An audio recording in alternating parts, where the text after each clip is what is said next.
success to me is the byproduct of failure.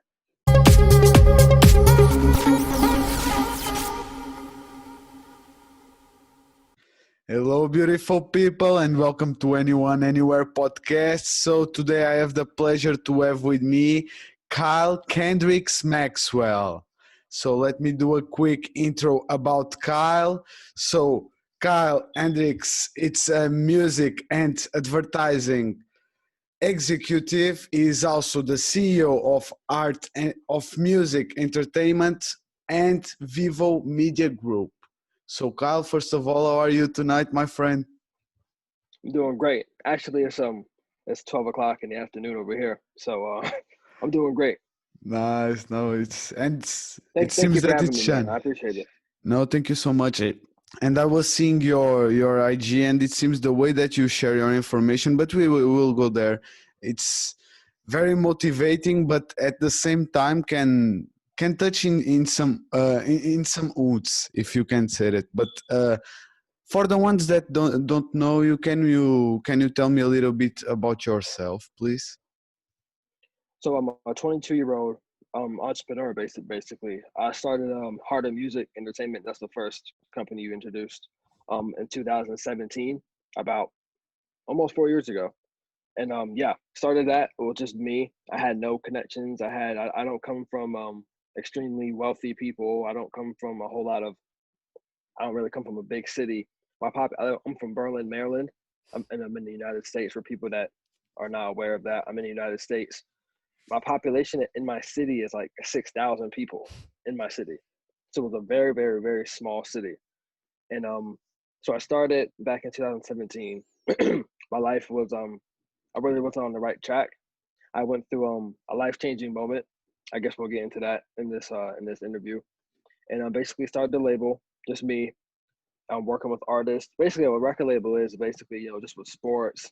Um, like we represent artists. Like we promote them. We make sure that their careers are intact, and we try to polish them so that they can get more exposure and lead them to more opportunities. Just like if we were to do with athletes, and just like how other people in the whole talent industry. So that's that. Nothing huge, nothing big. We're about 5 people deep right now. I have one A&R in Virginia, and I have two A&Rs in Baltimore, Maryland. We're really small, only working with one artist right now. I'm really building the foundation. This is nothing huge. We're not rich. We're not like extremely wealthy. Like we don't have shit. Like we're in the foundations of building this thing. And one of the things I'm really passionate about is helping other people, leading them to their goals, and making sure that everything that they're doing is for good intent in the right way. Because I don't know if how the music industry really is in Germany, but the music industry itself, and particularly in the hip hop industry, there's a really bad stigma around people are screwing people and contracts. Everyone that's in the music industry is just um very evil, very misleading, very nasty. What we're really trying to do is completely 180 that viewpoint and be a label that's not found on popularity, not found on any kind of status. It's going to be founded on what music really is. Heart of Music Entertainment. The word has the name has a meaning. It's the heart of music. It's about talent, loyalty, respect, and the actual passion about what we're doing. And I really think that we're going to completely revolutionize this terrible stigma that's plagued on the music industry. And that will happen. It's going to happen through work. It's going to happen through a lot of resilience. It's gonna happen. That's that. Vivo Media Group, something I started last year. That's the marketing company that I started. It's really just me and I have another guy, but he's kind of like off and on. He doesn't really know what he's doing, so it's basically just me. Mm. Basically, what I do is I help small business owners with their marketing, with creating content.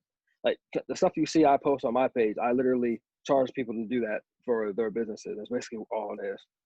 And so yeah, we do that. I mean, like I said, not just like Heart of Music, nothing too big, nothing too fancy. There's two very small companies that I'm starting. Most people don't really have like two businesses, trying to form two businesses at once, but I'm just crazy like that, and that's that's what I'm doing. So that's a little bit about me. And first of all, love your story and a lot of respect on that. And Thank you. I love the way because it's like that. Everything starts in the beginning. Like Apple didn't start with a big headquarters in Silicon Valley. Like Yeah, everything starts in a small room with one or two people, like a lot of resilience, like you were saying that I love that. And it's the way that is for me the best way to inspiring people. Words matter, but actions, it's I think it's much more strong at my point of view. yeah, So let's go a little bit behind. What was that moment that changed your life? man. If you guys are listening to this, grab some popcorn. I don't know what the snack is in Germany as for pastime, but here in the United States it's popcorn. So grab some popcorn. Yeah. So 2017. In my mind, this was like 20 years ago, but it really was only 4 years ago. And I tell people this all the time. Like I was not as bright, I was not as articulate, I wasn't even as good as a human being as I am right now 4 years ago. I was a completely different person. Like I don't say I hated myself, but if I could think of the absolute person that I would not want to be right now, it would definitely be that guy in 2017. Like it would be that person. I was very manipulative, I was immature, I was very manipulative. Um, I just wasn't right in the head, and I made a lot of wrong conscious decisions. And this was when I was getting out of college. I only went to college for a half a semester. I didn't do the whole 4 years because it's just the whole school situation. That's not me. So I dropped out of college, and I was in this point where I didn't know what the hell. I didn't know what I was doing. I'm pretty sure a lot of people can relate to that. You're leaving college. You're like, okay, what the fuck is life right now? Like, what am I doing? And that period in your life is really crucial because things can go A and things can go B. And I went fucking B. Started hanging around the wrong people, started doing bad things. And I remember one of my friends came over to my house, and this was like 9 o'clock in the morning. And we made a list. I had a fucking list. Like, here's the thing. I'll go deeper into this. So I was always bright. I mean, I was always a bright person. I mean, I knew that. I was pretty smart, intellectual. And the thing about intellect, and the thing about being smart, and the thing about being articulate is you can use that for good or bad. In 2017, this is one of the things I despise. I used all my ability. I used my drive, and I used my smartness to do bad things. And so the whole moral of the story, before I get into it, is if you've been blessed with the ability to speak, if you've been blessed with the ability to sell, a lot of entrepreneurs are really great salesmen, but the thing that they're selling is a steaming pile of shit and it doesn't mean anything. If you've been blessed with these gifts, it's super important that you use them for good because karma will get you. I'll just leave it at that. So anyway, back to the story. He came over to my house. It was early in the morning, and I made a list of places that we were going to go steal things from. Like literally, we had a list. Like we're going to go steal from this place, and then this place, and then we're going to go steal something from this place. I had a list, and I was just doing really, really bad things. And this one night, I remember this night. This one night changed my life. And I know this sounds corny. I know it sounds cliche, but it really did. It was about 12 o'clock in the morning. We were sitting outside of a gas station or something. We were sitting outside of a corner store, and we seen a guy smoking a cigarette. Out, he was standing in front of a building. He was smoking a cigarette. I know this is crazy. Stay tuned, guys. So he was smoking a cigarette, and I think he was about 40, maybe late 30s. He was about 40 years old. 12 o'clock in the morning. This guy's just standing outside of a corner store smoking a cigarette, just standing there. And me and my friend were in a car, and we were kind of laughing at him, like, "Oh, look at this loser. He's not doing anything with his life. He's smoking a cigarette." And that moment clicked, like, wait, we're doing the same exact thing. And that moment clicked. And ever since then, it was like, wait, I seen what I was going to turn into right in front of my face. And the thing was, everything started to click at this point because My friend, he only did something when I did it. My friend thought the same things he thought as what I thought. The things that I said, that guy said. So not only am I ruining my future, I'm affecting people. I'm affecting the closest people to me. They're looking at me. So all of this started to synthesize in my head. And it was that day I was like, okay, fuck this shit. Like, I'm totally switching. So I stopped hanging around those people. I stopped, stealing. I stopped hanging around these bad people. And there was a guy in college. He had a record label, and I've always been a part of music. I was in band in high school. I always did music in my life. Music was always a part of my life. And this guy in my own college, he had a record label. I put quotations around that because it was some bullshit. And I was like, in this time, I have a new mindset.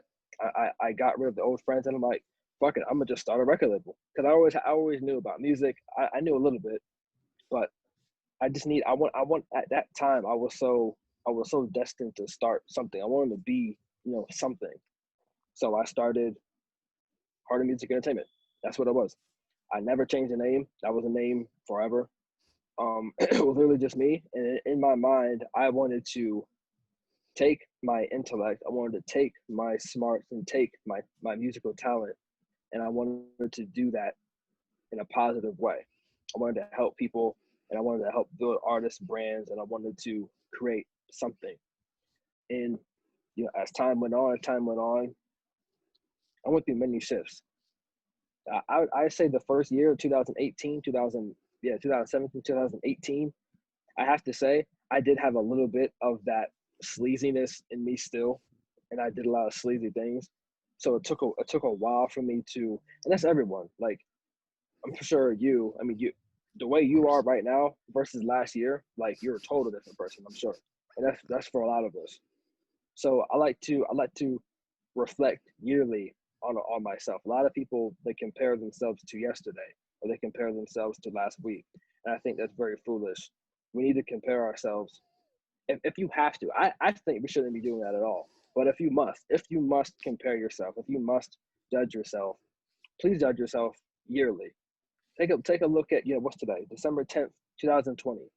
Think about December 10th, 2019. If there's any ounce of growth, if there's the slightest iota of difference between those years, you are making progress. You did something you did. You made a better decision than you made last year, and that's all that matters. So it doesn't matter if you're not, in a penthouse in fucking, I don't really know any cities in Germany. If you're not in the biggest penthouse in Germany, it doesn't matter. It doesn't matter if you're not making $25 million a year. Some people have these crazy ambitions, these arbitrary ambitions. Oh, I want to be a millionaire by 26, or I want to have 3 cars by I'm 40. It's like, it's childish. It's meaningless. Judge yourself by, and throughout these times, 2018, I was better than 2017. And 2019, I was a lot better than 2018. And this year, I'm sure this year, I think we all grew because we were so captive in our houses. We were so shut away from the world. We had a lot of time to reflect, a lot of time to really internalize, figure out who we are as human beings. And this year, 2020, was counter from what everyone else says. This year, oh, throw this year away. Oh, this year's trash. This was the best year of my life. I can say that confidently and with validation. This was the best year of my life because I really, really, really educated myself on the internet. And I know that's kind of contrary for what I said about high school and in college, but I really, really, really educated myself. I learned more words. I learned more about history. I kind of had to learn about history because the whole racism and all this stuff going on in my country. I had to learn about history. I learned a lot, and I've really awakened myself, and I've totally turned to a different human being from last year. And it's really important that we all just try to be better than we were last year. That's all that matters because it's going to accumulate. It's going to accumulate rapidly if you judge yourself in a year. If you have to judge yourself, I recommend you don't do it at all. But if you have to, it's super important that we don't beating ourselves up in, oh, that we didn't make this amount this month, or we didn't do this by this date. Just have one. If you just have make one goal to be the best that you can be, that's my goal. I don't believe in setting goals at all. I don't say that I'm going to do this by this. I'm going to have this amount by this. I have my one goal. I'm going to be the best human being. I'm going to be the best version of myself possible. Period. And once I set that as the North Star, everything else is inevitable to happen. Everything else is going to happen because here's the catch. You actually have to do that. You actually have to be the best version of yourself possible. So I'm going to be my best version of myself possible. I'm going to work hard. I'm going to make better decisions. I'm going to eat better. I'm going to work out. I'm not going to be fat. I'm not going to stay out until 2 or 3 o'clock in the morning and party. I'm not going to go do these things that are not aligned with my goals. So once you set the goal as being the best version of yourself possible, that alleviates you from making short-term judgments, and it enables you to not cripple yourself by your short-term failures. It is a very smart, it's a very deliberate system in which to judge yourself by. And a lot of people think that it's stupid or it's dumb or it's trivial that you don't set goals. How are you going to know you accomplish them? It doesn't matter. The whole entire point is that you are better. You're making progress, because progress is the ultimate marker of success. Sorry, I went on a whole tangent there, but no, but I love the curve that you give to the conversation. I love it. I love it. I love it thank you, because man. it was from the popcorns to comparison. Because I think that is something crucial, that sometimes we compare ourselves with something that we. Why do you want to be a millionaire? First of all, maybe you want for some They don't reason, know. maybe you want to stop the anger in the world or wars, or you have a deep meaning, but like not for the Ferrari, like Yeah, you understand, and you are completely right about yeah. that. We should think deeply about it. I love it. And I won't lie to you. I had that. Hmm. I had that kind of goal in mind. I think. I mean, come on, everyone does. But Mm-hmm. yeah, everyone has that goal. I want to be a millionaire. Everyone kind of says that. But as you really start to. By the way, I'm only 22, so I'm not trying to claim that I'm not like I'm fresh out the womb. I'm really young, but through educating yourself, you really have to put things into perspective. And I really don't. And I think those people aren't necessarily wrong for claiming they want to be a millionaire or claiming they want to be a billionaire. It's just that they haven't internalized their goal, and they haven't formed their perspective in life and through the whole entire world. They haven't really synthesized, and they haven't really became practical about what their actual goal is. People make ideological goals. I would let people would like to be a millionaire, but they don't actually want to be a millionaire. They would like to be one. And that's a huge difference between would like to be something and actually pursuing something to happen. Those are two very different things. Mm-hmm. And so one of the biggest things, if you want to get practical, is the top 1% of people make $400,000 a year. That's the top 1% earners in the world. So that's one fact. Another fact is some people in the world that don't know where their next meal is coming from. There's some people in the world that have to walk 20, 30 miles just to get fresh water. So while you're in a house with air conditioning, with Wi-Fi, and with food, and with clothes on your backs, you have this wild ambition that you want to be a millionaire, while some people are just trying to survive in the world. It's like, don't like those two things shouldn't coexist. That's what I'm looking at it. Look at it from this. There's some people in the world that don't have anything. They don't have nothing. They have nothing. So and do you really think those people want to be millionaires? You think they're worrying about having $1 million? They'll be happy to have fucking $1. They're not worried about having $1 million, let alone 500 or 400. They just want something. They just want to be better than they were yesterday. That's what those people want. If you take the lowest common denominator of people in this world, they just want to be better than they were yesterday. And I'm not saying that poverty is something that we should glorify. I'm saying the mindset of not understanding and not putting yourself in perspective towards this goal that you have. It's a huge mistake that we're making. It's a huge mistake. No, and I agree with you, and it's like for me the important thing it's if you do some action, you have to know the why behind. If you want to be a millionaire with the purpose of it, man, you can help a lot of people in your way to becoming a millionaire. You don't have to be a millionaire to do that. Exactly. Also that. Exactly. It's not the it's not like the being a millionaire that you cannot do that. It's not a point. And Yeah, after it's like it's if I use a lot that same comparison. You have some people dying for eating too much, and you have some people dying in the same world that don't eat. You know, yeah, and it's the same world, and it's something that we should take care. I think at my point every person can act in your own world. I don't know if I'm making, you can help somebody in your neighborhood, like giving a yeah. bread or a soup. Let's go. I'm curious about the name Kendricks. Why it's that? It's really funny, and I think someone else asked me that. It literally has no meaning. Okay. And Okay. yeah, like right as long as answers I gave you, like the word Kendrick has literally no meaning. Okay. It's just a name. Perfect. Yeah, that's a name. People are like, oh, does that have to do with like Jimi Hendrix? I'm like, no, I can't name you one song by Jimi Hendrix. It's just my name. No, Really, perfect. like I thought it sounded cool. I've had it since about 2015.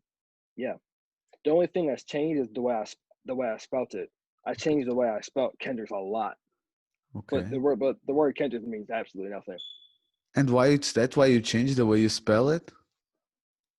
Yeah, I changed the way I spelled it. I don't know. Sometimes first it was Khendri. It was two X's, and it was like three X's at one point, and now it's two I's. I don't know. Maybe I'll Okay. change it again. Okay. It's it's always a changing. It's like life Yeah, and always a changing. ourself, like you were saying. And I love also that perspective that you have in comparison, going a little bit back. If you have to compare to somebody or to some moment, compare yourself to 1 year behind. I think that is a lovely way. And when we are comparing ourselves with somebody, just have that thought, man, let's see what I did in 1 year. I think it's Yeah. lovely. Tell me, do you believe in having a purpose in life? Do I believe in having a purpose in life? Um, do I believe in having a purpose in life? I'm not too sure how to answer that. Are you asking me? Do I think that? Do I A believe meaning, that we? a meaning in life. I don't know, a deep meaning or a meaning at the moment. I don't know if you see, like being a music advertising executive. You see as that Oh, as a meaning I of your got you. life at that moment, or sharing I your got you. word also. I got you. I understand what you're saying. Someone I don't know who said this. It was someone really smart. He said something really smart. He said, you know, to ask God, or to ask God, what's my purpose? What's my purpose? You shouldn't be at. That's the wrong question to ask. You should be asking, instead of asking, what my purpose is. You should be asking what needs to be done. And I said last week that purpose isn't a task; it's an inquiry. So to find your purpose, to me, I believe purpose is a noble inquiry. You should that so that means in basic terms, that means look at your surroundings, look at what's around you, and ask yourself, how can I bring value to this? How can I bring value to the people next to me, people next door? So that's why. So like, and just taking that kind of takes the whole millionaire thing. Like when people say that, when people say that, I forgot to say her name, Vasco. Vasco. When people say that, it's what is it? They're procrastinating what they really want to do. They're attaching themselves to something that they know they'll never become, to buy time to bullshit. Because if you really wanted to help people, like, oh, I want to be a millionaire so I can give back, so I can give back to society. If you really wanted to help people, if you really wanted to help, you would be helping right now. You don't need $1 million. What are you gonna do? Sit in your room and count and just accumulate money? If you have $999,999, you're not gonna help anymore. Does that make any sense? Or are you gonna wait until you get one more dollar? Oh, okay, now I'm gonna start helping people. Super goal. So anyway, back to the point. Ask yourself what needs to be done. If you can add value to anyone's life, if you can add value anywhere, a lot of people, they want to sit and they think that, and they think that a purpose is gonna like come and like knock them over the head or something. They think that it's gonna come, it's gonna send them a DM. Like your purpose is gonna send you a DM, like, yo, like come do this. Like, and also I think that, purpose isn't to like sit and just ask. And kind of like it's really hard. It's really hard to explain this. I'm really trying to think of how I wanna explain it. For me, I think because when I started my purpose, I always knew what I wanted to do. I think that's why it's hard for me to answer this, because I always knew that I was attached to music in some way, and I was a very lucky individual to kind of just know what I'm supposed to be doing. So for me to answer this question, how do you find purpose? It's like, dude, I don't know. It just kind of I had it, Mm. but I can only answer the question, how do you become aware of your purpose and how do you align yourself with that? I can only answer that question. I can't answer how do you find purpose. And I know there's some people that, and I know the far majority of people, they weren't born with crazy musical ability, or they weren't born with great social skills, and they weren't born, being crazy talented or crazy good looking or crazy athletic. A lot of people aren't born with that. So, and I know that's most people. So for those people that are listening to this, for those people that are in that position, you have to put things in perspective, and you have to ask yourself what needs to be done. If there's someone that's next door to you that needs help, if you're on Instagram and you see someone doing something, if you see someone starting a business, if you see someone trying to be an athlete, and if you have a camera, if you have something, just attach yourself to something. And you really just have to throw your hands up and just have faith. Maybe if you attach yourself to that one person, and you just record them and you record your vlog, maybe you'll find out that your purpose is to get in the film, and your purpose is to be a videographer or something. Or maybe if you see someone, like me, if you know someone like me and they make motivational videos, maybe, I don't know, like maybe try to help, ask them if you can help, edit their things, or help, or how you can just try to add value to someone else's life, and try to make your surroundings, and try to make things slightly less miserable than they are this second. And I think if you can find your way to align yourself with somebody that does know their purpose, with someone that does know, or maybe they don't know, or maybe they have an idea, you just need to align yourself with something that's already going. And that first time may not be it. You might, dancing might not be for you. You may not be the greatest rapper that you think that you were. You're probably not an entrepreneur. You're probably not a good salesman. You're not going to get it right the first time. Like, I'm sorry that life is not that easy. So I would say you have to align yourself with someone that knows what they're doing, or has some type of plan, and try to make your surroundings as slightly less miserable than they are. That's the best way I can answer that question. I love, I love, no, and it's sometimes it's just with a question like, how can I help somebody near to me? No, like you Yeah. said, and think a little bit about that. And you are talking about surrounding. How important is for you the people that surround you? How can Oh, that influence you? wow. That was the whole entire thing back then in 2017 with those people.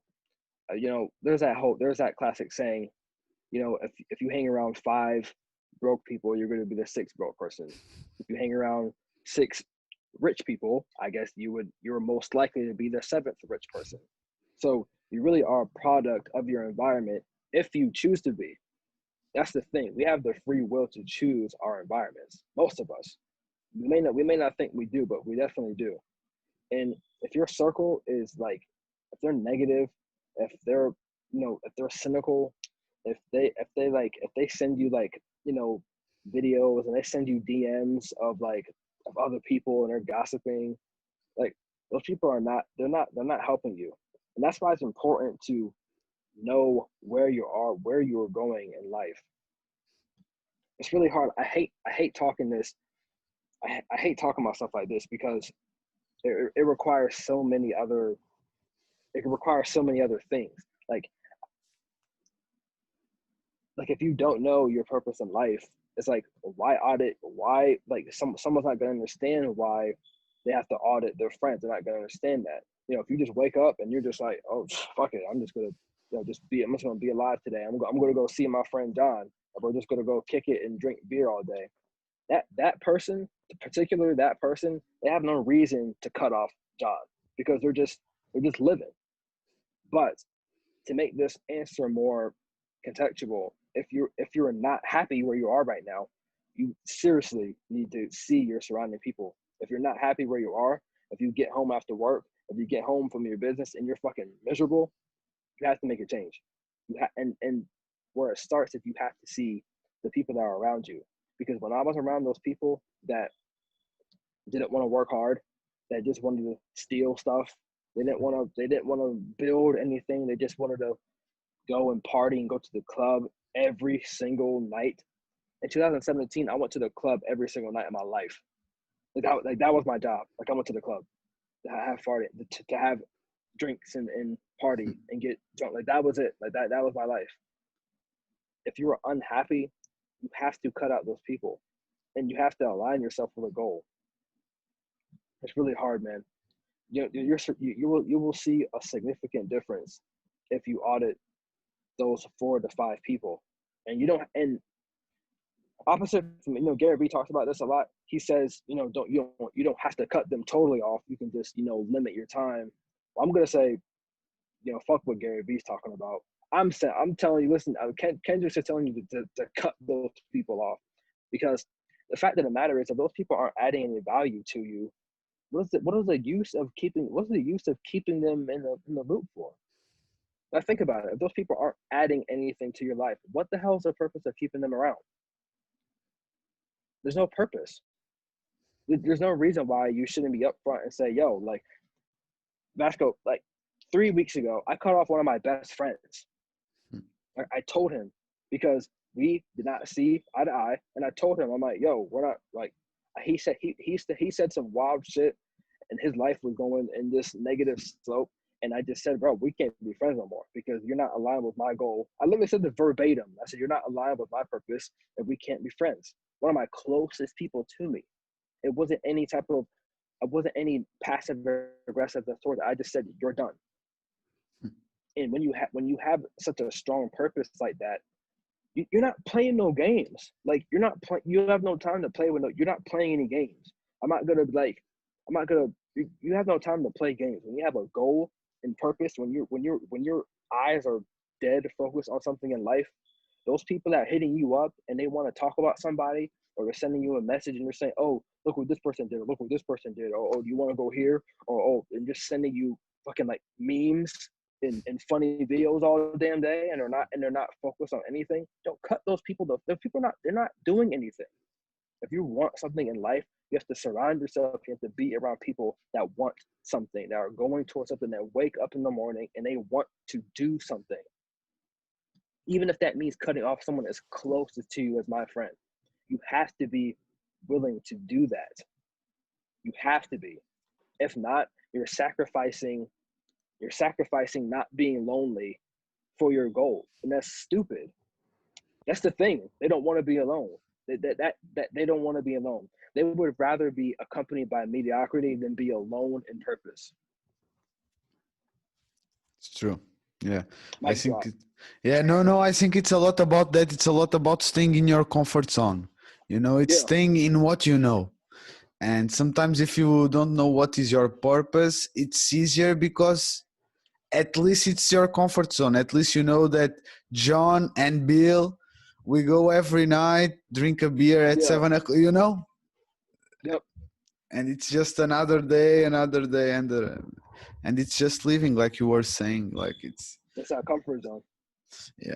And which advice you will give for the persons that they already found the purpose, but they are too afraid to give the next step? Then you're screwed.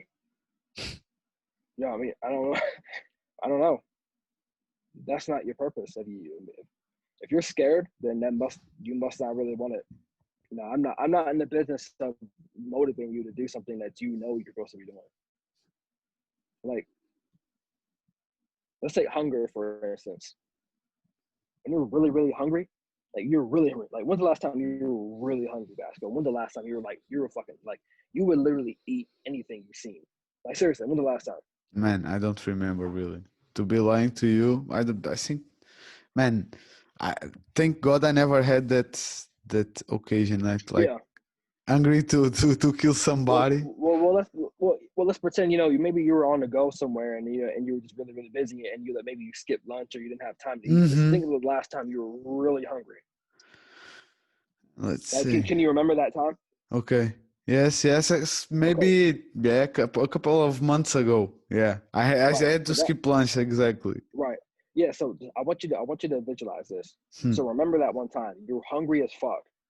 If I were to give you a cheeseburger or something at that moment, would you eat it? Yes or no? Of Of course, yes, course, right? of course. So let me make this better. Let's take the most hungriest person in the world right now, because sadly that exists. There's somebody in the world that's the number one hungriest person alive right now. Do you think that person's picky about what that food would be if we gave them something? Not, no, man. Of Oh, course not. I don't really like mayonnaise. Can you scrape the mayonnaise off? Do you really think they would have some type of preference? Do you think they would be scared to try a new type of food? When you really want something, I'm not making this point. You'll take anything you can get. I'm not making that point. But when you really want something, you are going to get it. You're going to get that fucking food. You're going to get it. There is no fear. There is no speculation. There is no second thinking. There is no being picky. There is no nothing. When you want something as bad as you're hungry, there is no nothing. There's nothing in your way. The obstacles don't matter. You don't give a fuck if it dropped on the ground. You don't care if there's fucking flies all over it, bro. You don't care if someone sneezed all over it. They want food. They don't care if it's not cooked. They don't care if it's not medium rare. They don't give a fuck. They just want some goddamn food. And that is the same level of that's the same level of focus and drive that you need for your roles. And if you don't have that, I know that's really, really, I know it's really extreme, but it needs to be that, because that eliminates any possible like when you asked me the question, I was okay, they have a goal, but they're scared. It's like, fuck you if you're scared. You're screwed. There's millions of other people right now that want this thing. It makes me funny, like it work if you ever work, maybe if you interview an artist one day, if you interview I don't know if you ever interviewed any music artists, Artists, yeah, but yeah, yeah. yeah, it's something like it's not most of them that they have this really. I've worked with them for a long time, so I've really got to depict their nuances. They really think that they're the only, like a lot of them think this way. They think they're the only person on planet Earth that makes music. Hmm. It's a crazy thing, and I don't know if this is like I don't know if every creative person thinks like this, but I've worked with enough and I've seen enough, and I just have enough knowledge and experience enough to come to this realization that a lot of them think that they're the only ones on planet Earth that has to pay for studio time and they have to make music and they have to promote the music. They think they're the only people on planet Earth that are doing this. So when they're making excuses, when they're saying, "Oh, I don't have a ride to a studio. Oh, I don't have enough money for studio time. Well, I don't have anybody helping me promote it." It's like there's millions of other artists that are willing to do anything to have the same type of fame and the same type of goals as you want. And if you don't want that as much as that starving kid in fucking Haiti, it's like you have no shot. You have zero shot. That's how I'm looking at it. A lot of artists, they don't understand that this is a fucking competition. Life is a competition. It's a big competition. Everyone wants to win. What to win? No, it's true, and it's true. It's If you're sometimes scared, it's like, well, sorry. I mean, I don't know. I'm not scared of anything. oh, man. I don't know. That No, person's because it's screwed. that if you are too scared, there is another one in the line that will not be, and Yeah. and I agree with you, man. It's like, for me, it's like you said, it's the bigger motivation that we can have, like anger. It's like a clear example of that. Like, but if you need something, if it's really a need, you will do everything for it. Yep. And our persistence, because it comes with the for me, it's connecting the segue. Our persistence and consistency, it's important for you. Consistency and persistence. Exactly. Oh yeah. I say, if you don't have consistency, then you're history. Like people don't understand. People have the attention spans. I think about it. This world is changing, bro. Like our attention spans. Are you on TikTok? Yes. So here's the thing about TikTok. This was a stat. This was a statistic last year. I haven't really kept up, but last year, 80% of people on TikTok were consumers. So is it? 80% of people on TikTok were just watching shit. Mm-hmm. The average TikTok video was like 10 seconds. TikTok is one of the biggest social media apps in the world. So let's take these statistics and let's take these stats and most likely these numbers are like astronomical now. They're probably bigger now. So let's just say 90% of people, 90% of the world is on an app that the average video watched is 10 seconds. Let's just conceptualize this. So if you want to be doing something, and I'm kind of I'm making the presumption that if you want to be consistent, you want to be persistent, then you need to be making content and you need to be on social media. Like everyone knows that.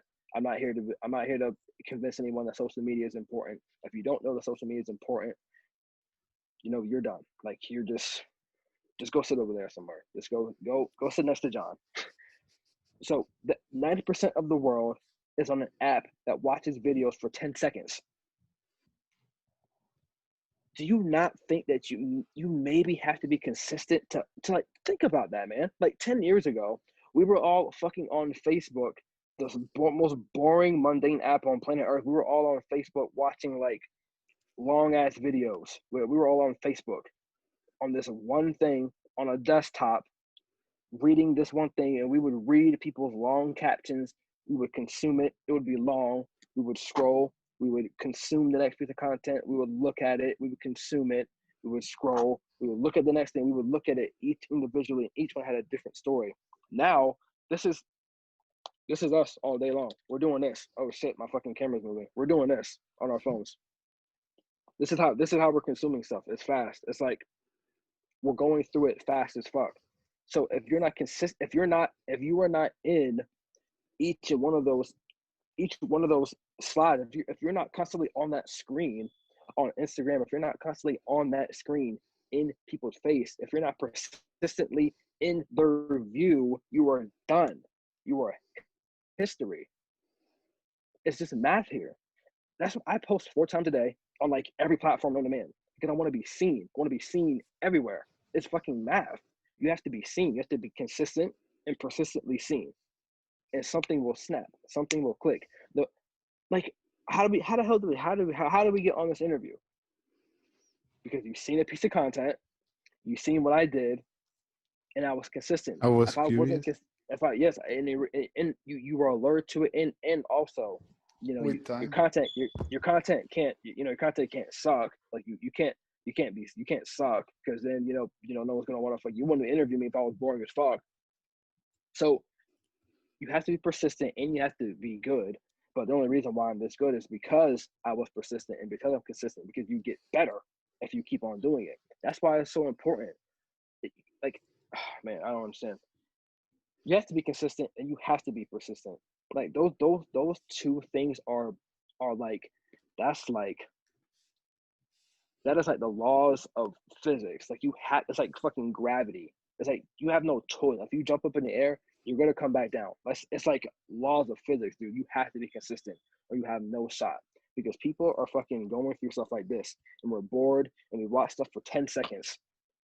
And if your thing is not compelling, if your thing is not grabbing someone's attention within those first 2.6 seconds, if you're not constantly on that screen, if you're not constantly and persistently and consistently in these people's faces, you don't exist. You don't exist.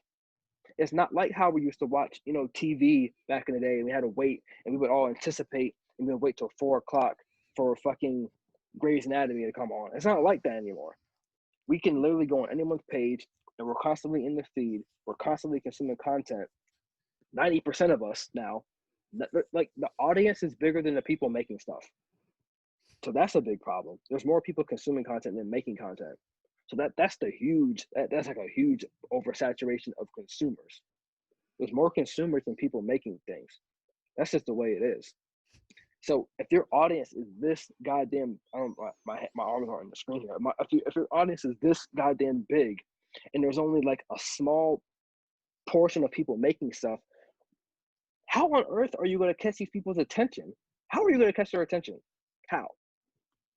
By posting, by making. If you did one interview every 3 months, do you think this podcast would be anywhere if you did one interview every 6 months? No, of course. You'd be like, damn, how come I'm not getting any interviews? How come what's happening? How come I'm not on Vlad TV yet? Because you're not fucking doing anything. You have to be consistent, and you have to be very persistent. Those are non-disputable laws of anything. And love Too it. important. Love it. And it's like that. And let's go a little bit on some subject that I love that you talked. Personal brand, having a personal brand. Because for me, like before Corona, I was a little bit no, I was against social media. I didn't care, And after I start learning about how you can use it in a good way, not just as a consumer. But can you tell me why it's important to have a personal brand in general and in social media? Wow, personal branding is something that's been going on for a long time. A lot of people think this is something new. Fucking Steve Jobs had an amazing personal brand. The way that this guy would host these conferences in Silicon Valley, and the way that he would promote his products as if this was like the most important thing on planet Earth. Let's remember it. This guy would sit on the stage, and he was the first guy to do this. Like, he was the first person to kill this, and he would have big, long presentations of the Mac and the fucking new iPhone and the iPod and the fucking whatever, the iMac, the iThing, the iPhone 2, the iPhone 3, the iPhone 4. And he had this aurora, he had this personal brand, he had this image. He was the face of Apple at the time before, he got kicked out and he came back in. He was the face of this brand. He was the one that was pushing it. And when he left, when they kicked him off the board, I can't remember when this was, when they kicked him off the board, and their company started, their shit went down the fucking drain. They were going down. But when he got back on, and that's when the iPhone came out, when Steve Jobs was removed from Apple, they were going down. When he came back, they were going up. That's why a personal brand is very, very, very important, because it gives somebody, they're not buying. It's hard to explain. When you have a personal brand, and I'm looking at this from a business perspective, not really like something else. Let's focus on business for now. When you have a personal brand, people are buying. They're not buying this. You're not buying the iPhone. You're buying the story. You're buying the brand behind it. You're buying the message. You're buying into what this guy's talking about. You're not buying the product. You're buying the story. So if you can position yourself, let's say if I was selling pine cones, for instance, I can't sell someone the pine cone. I can't. It's impossible. If I was a really, really good salesman, I probably could. But you're gonna have a really hard time selling the fucking pine cone itself. You have to make the story around it. You have to say this pine cone was from an arcane tree from the 1600s, and a fucking emperor from fucking Germany had it, and like you have to make a story around it. You have to entice people. You have to tell people the story. Not saying lie, but you have to make a story. You have to get people attached to the story so that they're not. So by the time when they're making the decision, they're not buying. It doesn't matter. The pine cone was $6 if it was $6,000. They just want to buy into that story. That's why it's important.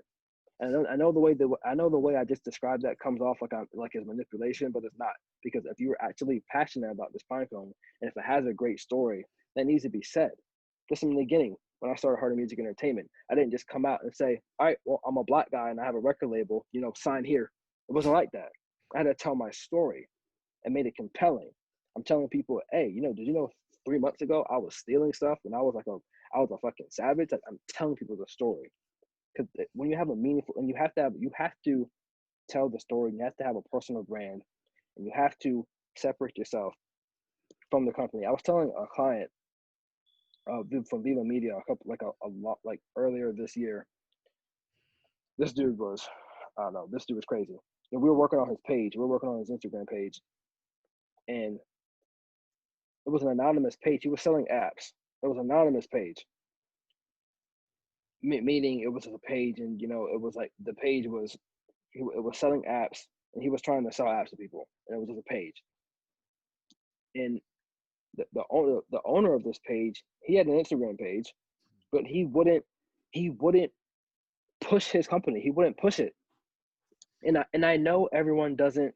I know everyone isn't comfortable, being on a camera and talking and making videos like me. I know everyone's not comfortable doing it. I know that's not everyone's strength. And I wouldn't suggest, a very introverted, a really insular person to whip out a camera and start talking about stuff. Like I wouldn't suggest that. But you can write a blog about something.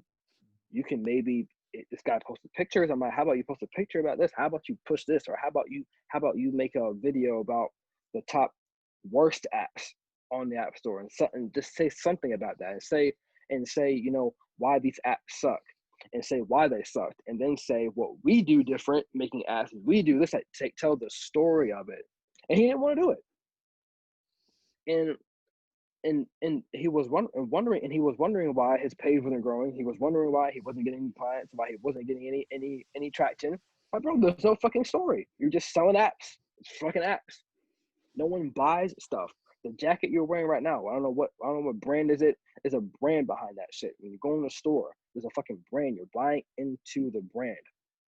That's what people don't understand. There has to be a story behind it.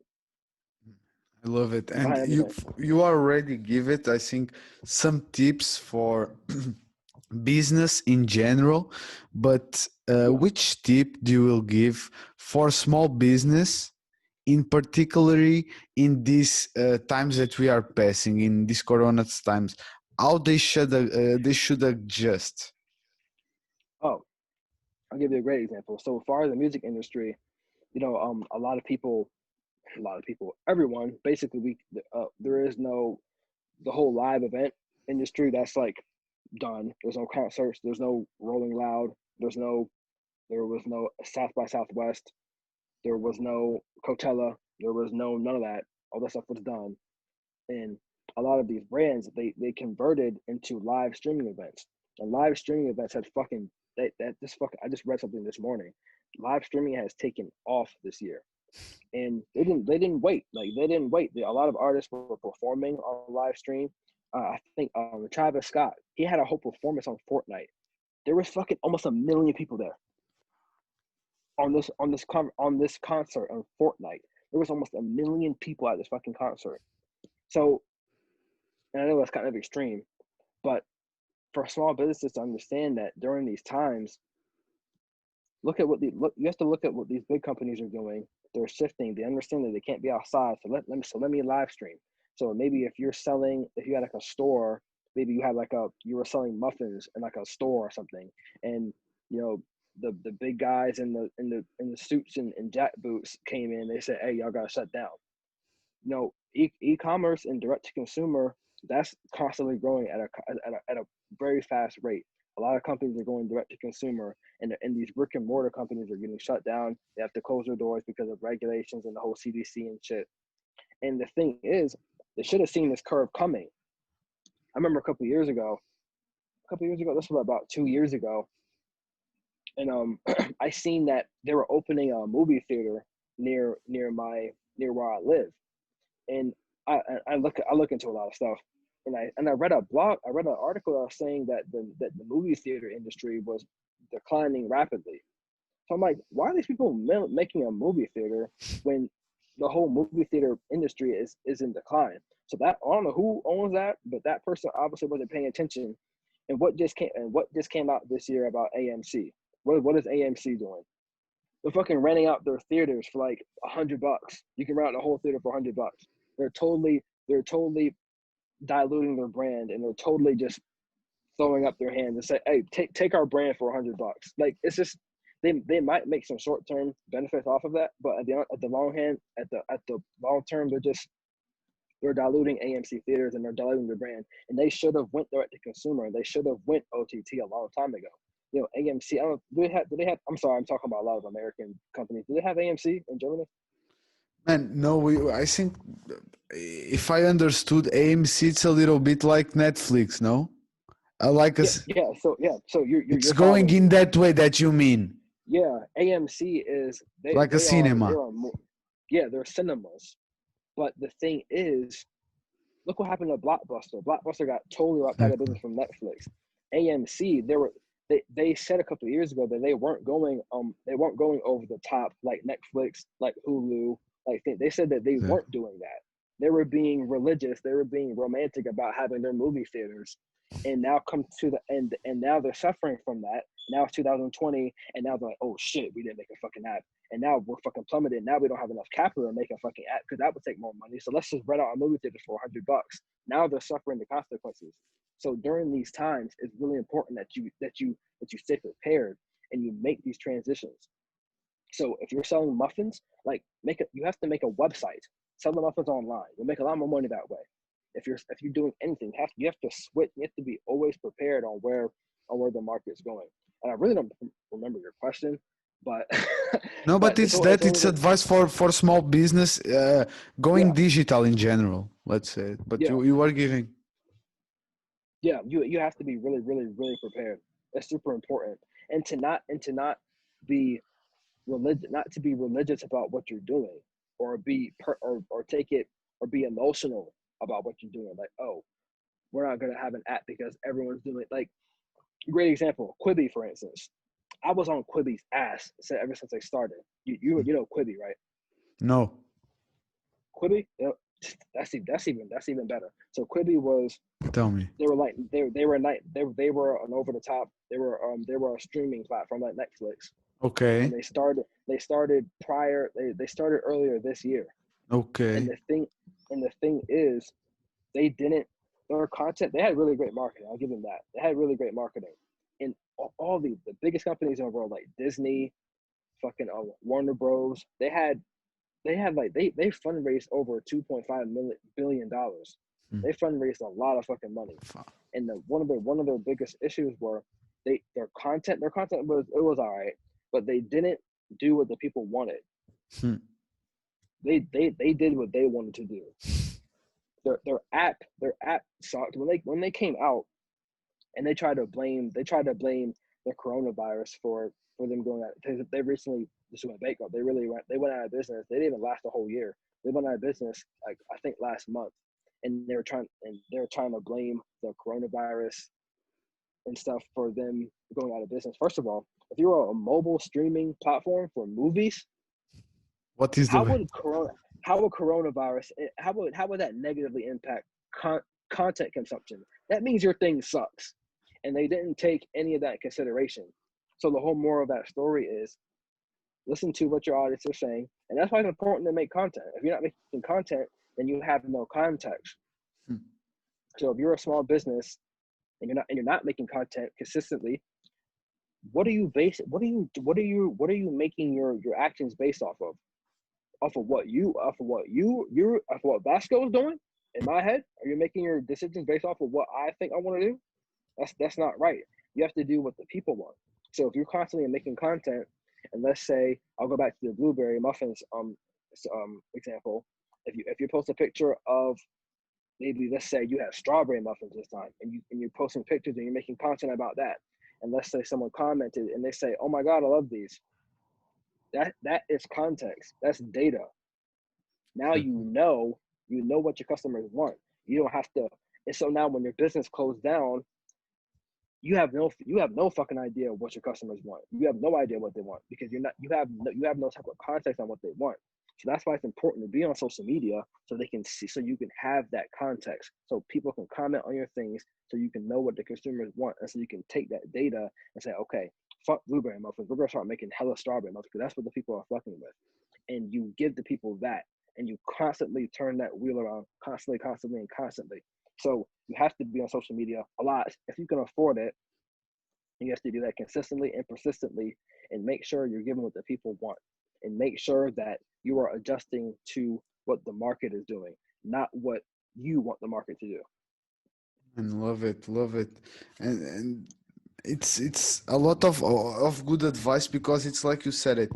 By just you posting content, you will have the data. Like, and for me, the example of the muffins, it's great. If you posted three photos of muffins and everyone likes the chocolate muffin, you have already some information there. So Right. maybe I'll give this you is a great. our best seller. I'll give you a great piece of advice to grow your podcast. I didn't really check your page out that much, but if you start, and I see you're recording this, once you start posting these, I suggest maybe you start asking people, hey, who do you want me to interview next? Okay. Comment below. Comment below who you want me to interview next. Now you're allowing your community to be a part of what you're doing. And so think about this. And I know it starts very small. So let's say this person that they wanted you to interview is not important at all. Like, let's say this person's just not, I don't want to say not important, but they're probably just a normal person. It's not a celebrity. Not a celebrity. If you interview that person left a comment, they're gonna say, "Oh shit, he listened to what I said." That is a fan for life. And now you're interviewing that person. Let's say after that interview, you say, "Okay, who you guys want me to interview next?" And then they give you someone else. That next person you interview could know the biggest talent recruiter in your fucking state, in your area, and that's gonna lead to these opportunities. So when you add your community to what you're doing, it's not, oh, here's my interview, now go watch it. It's, hey guys, I just interviewed someone you guys told me to do. It's like you're doing it for them. So ask them, who do you guys want me to interview next? Or ask them, hey, what should we do in the next interview? Or what should we do here? Or what should we do there? Or do something crazy, like, or interview the people that are commenting on your posts. Like, really think of different ways to incorporate your audience to what you're doing, because a lot of people it doesn't come together. A lot of people, I'll take music artists for instance. A lot of music artists, they make music and they put it out, and here's an audience, and they say, here, listen to this, watch me do this. I just shot a music video, go watch it, go do this. They're treating their audience like slaves, like captive slaves that have to abide by their every command. They're not making it they're not making it a community. Good music artists, like good ones, they go live with their audience. They talk to them. They tell them what they're about to do next. They ask them, who should I make a song with next? Who should I do this with? They say, thank you guys for the support. Thank you guys. I just hit 100 followers. Thank you for that. I just hit 500 followers. Thank you. I just hit 1,000 followers. Thank you. They make a community around what they're doing. So I forgot your question again, but what was the question?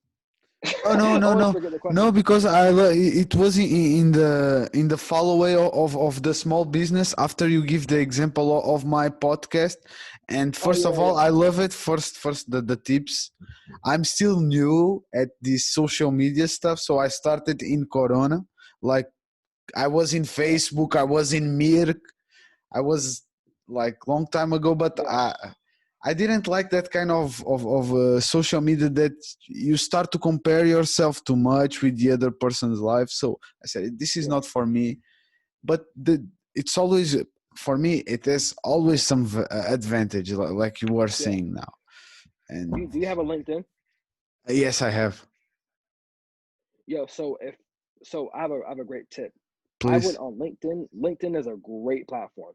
A lot of people in the marketing place on Twitter, they like to shit on LinkedIn because they say, oh, it's just a bunch of spam. People spam me. Oh, I never really do anything on LinkedIn. That's because those people they're not using the platform right. If if you don't use something right, you're gonna think it sucks. If you don't use something right, you're gonna think it sucks. So let's just get that basic fact out of the way. The way to LinkedIn is not. I really don't think of LinkedIn as social media at all. LinkedIn is a tool. I only I post content on LinkedIn. I do that, but I know that in the way it is, the way the app is amortizing out and they're trying to add stories. LinkedIn is I don't know that I mean it's owned by Microsoft, so I don't see it going out of business anytime soon. But that app is it's kind of off on an island somewhere. But LinkedIn is a tool. You can literally go on LinkedIn. You can search for people that you're trying to connect with. It's called LinkedIn.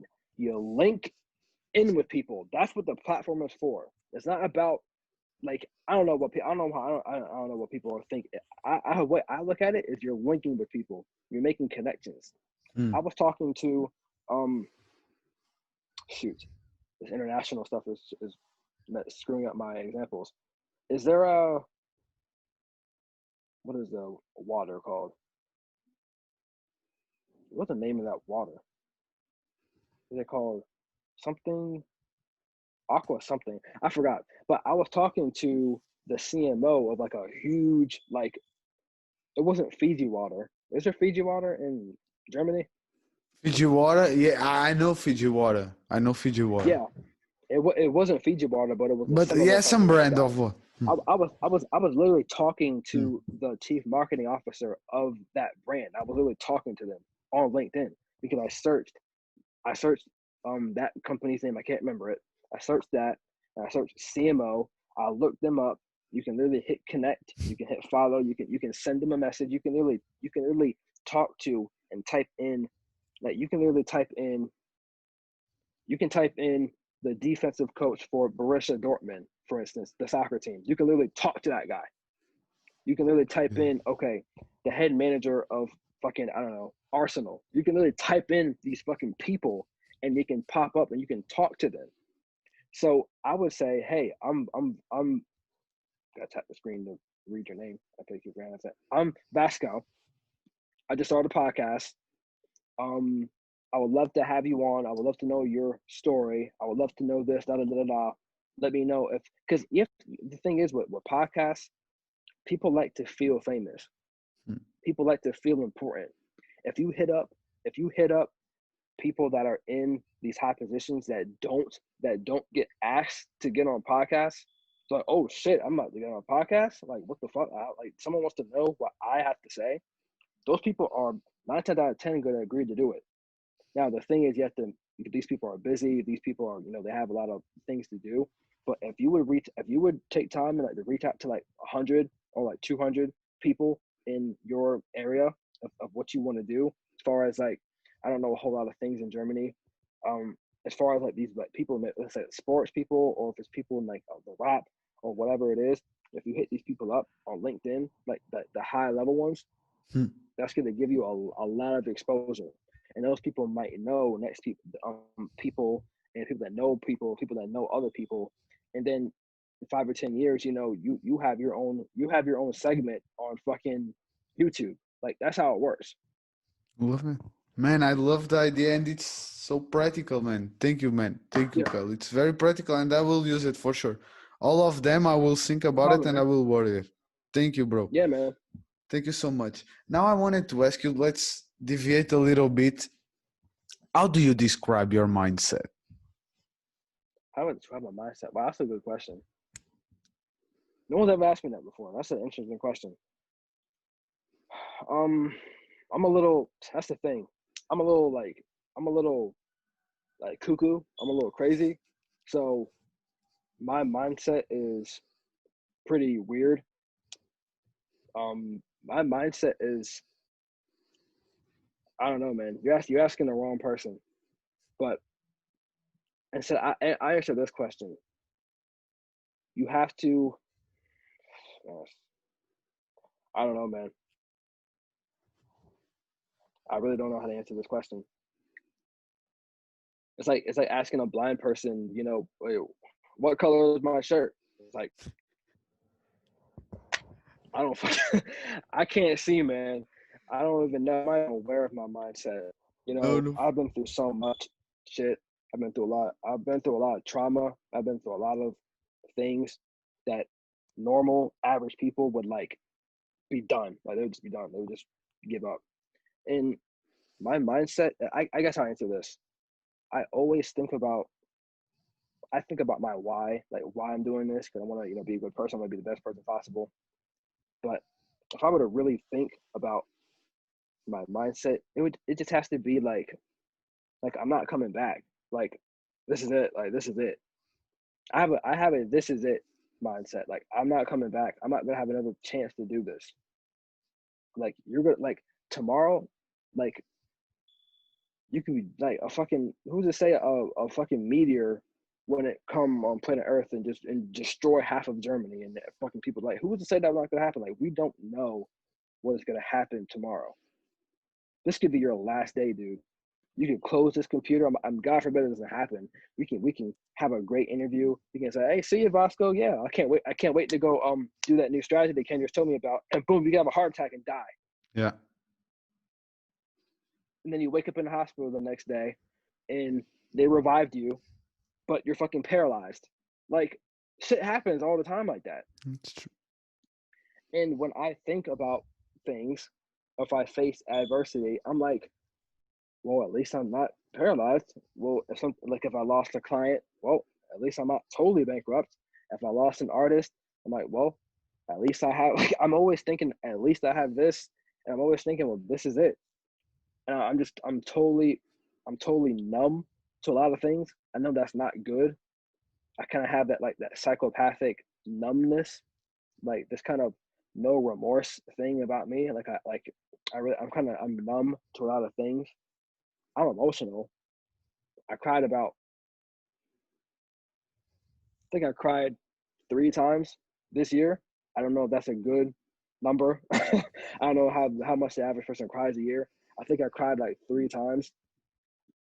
Even when I'm down, when something really tragic happens, like I have to, I swear to God, my whole life, I have to force myself to get downtrodden and to get down. I have to force myself to, because I know if I don't express this Expel. emotion, it's gonna build up, and I'm gonna end up cussing somebody out.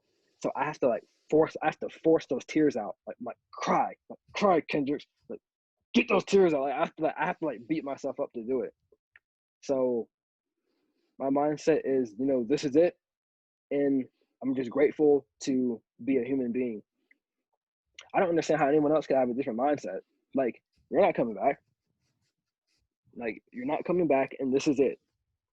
You and I are not starving, ribs showing, skin peeling off. Like we're alive, we're healthy.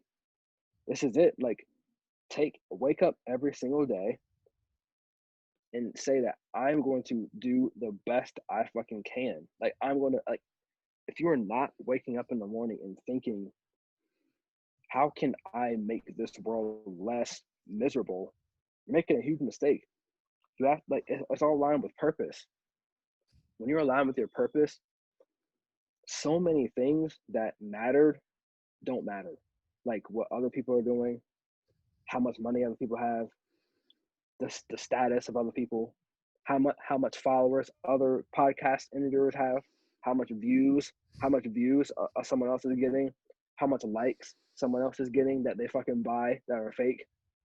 So much other things don't matter when you're aligned with your purpose, because the only thing that you can see is yourself and that fucking goal, and nothing else. It's crazy that nothing else matters. Nothing else matters to me. But obviously, loved ones and my friends. But between you and I, man, like nothing else matters but me and my goals. That's it. That's the only people that's the only things that exist in my mindset. And I wasn't always like this, but it came through, I guess, luck. It came through preparation. It came through a lot of adversity.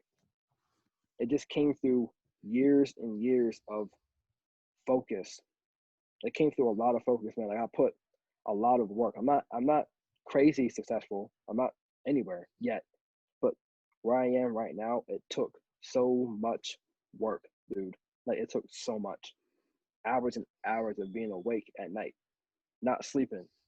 Like I developed sleeping disorders in the past because for not sleeping. I would go to bed and my fucking head would shake and my eyes would fucking roll in the back of my head. Like I was getting in terrible shape.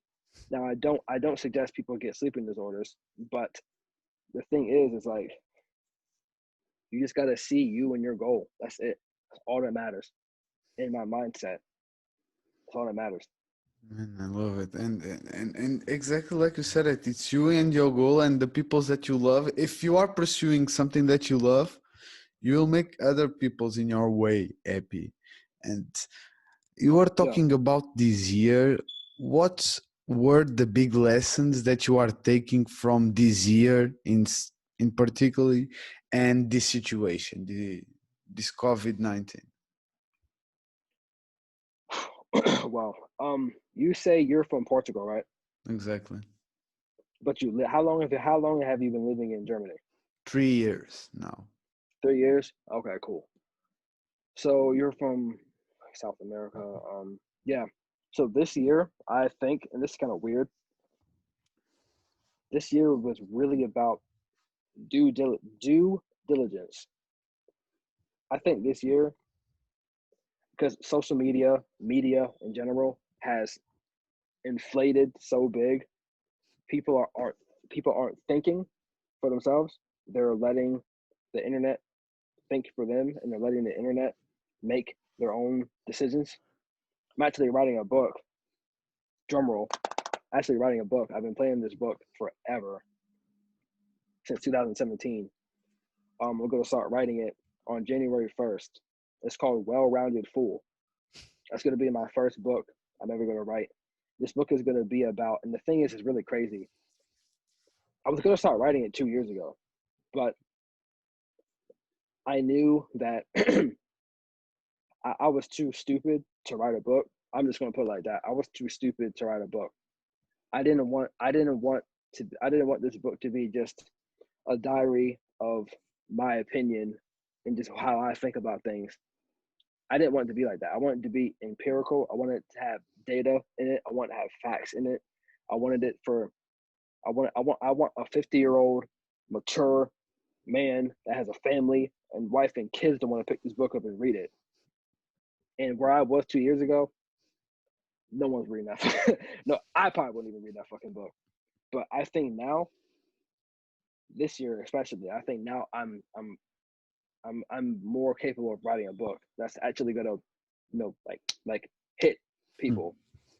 So the book is called Well-Rounded Fool, and basically what that is someone that is someone that's very this is something that's really going on in America, all over in the West too.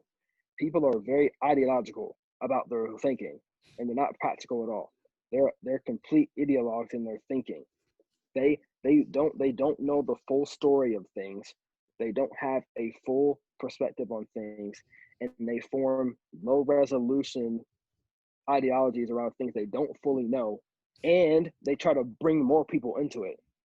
And this is increasingly going on in politics. It's going on in the music industry. It's going on everywhere. People are getting half the story and making full opinions. It's crazy. They're getting half of the story and making full on opinions about things. And I know that's kind of a weird topic to make a book about, but if you get down to the root of what's going on right now with people and their ordinary lives, we do that a lot more than we think. We know half of the stories of things, but yet we have a whole mindset on it.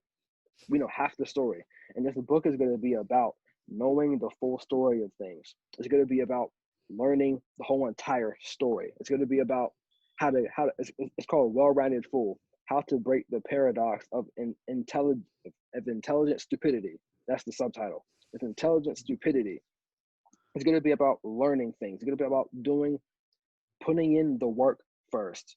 It's going to be a book about how, even back in history, and how, I'm not trying to get too political on here, but how the left and the right side of politics is playing a huge part in the world right now, with this victim mentality. Everyone's a victim. Oh, if you offend me, you're racist. We come to these huge conclusions, knowing half of the story, making full opinions about things. We label people, oh, you're bigoted, or you're racist, or you're this, or you're that, knowing half of the story, but not knowing the full entire thing, not being educated. This book is going to be about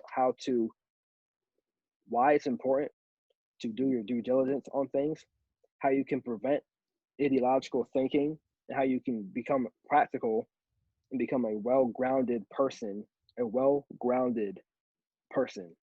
that knows the full thing, that puts in actual work, and then opens their mouth and talks about something, and then goes and pursues it. Because that to me, that's the biggest problem in society. People read like a headline or two, like people read like a fucking headline or two I headlines. call them headline readers. Yeah, and now I'm a feminist now. Like, oh, I'm a doctor because I read one article about fucking heart surgery. I'm a doctor now. I know everything about this. I know everything about this. And people are headline readers. And what's really going on, if you go on Twitter, you have a Twitter? Yes. Even on Twitter now, when you want to retweet something, a little quote pops up that says, "Hey, do you want to read the full thing?" Like, this is so sad. This is so sad that we've come to a place in society where we have to remind people to read the full thing before they form an opinion. That's fucking bonkers. That's crazy. And I know a lot of people are kind of, they have their opinions on we shouldn't be being censored, and the fact checkers and all this stuff. I'm not with the fact checking. I'm not with the violations of our freedom of speech. I'm not with that. But you have to take into account. At some point, we have to be accountable, and you have to ask yourself, how the hell did we get here in the first place? How do we get to a point where we have to get fact checked? Because people are spreading. People don't want to read shit anymore. People are just spreading bullshit that's not fully true. And I know that you can't control what people are saying. I know you can't control what we say and how we say it, but we can raise people's interest, and we can, if it's through a book, if it's through a video, if it's through an interview, if it's through me talking right now, we can encourage people to want to read fully into something before they get into something. We can encourage people to really conceptualize things and then act. We can encourage people. We can do our work to encourage people to want to be smart and be intelligent. I think we can encourage that, and then we wouldn't need fact checkers. Then we wouldn't need prompts on our post to, hey, make sure you read the full post, buddy. Like, we wouldn't need that kind of stuff. And I know we're never going to get to a point where we're just a complete utopian society and we're all smart and we're all doing the right thing. I know that's not even the fucking goal here. The goal is the point that if we can bring as much people together as possible through a book, through a video, through an interview, we can get as much people possible all crazy obsessed with knowing the facts. That's going to be a better world. If we can get obsessed with knowing facts, we can get obsessed with knowing the stats about things. 99% of entrepreneurs fail. Only 1% of people actually make it. But yet there's people selling courses on how become a millionaire in fucking 30 days. How to make a 6-figure business in 30 days with my fucking course. It's fucking ridiculous, man.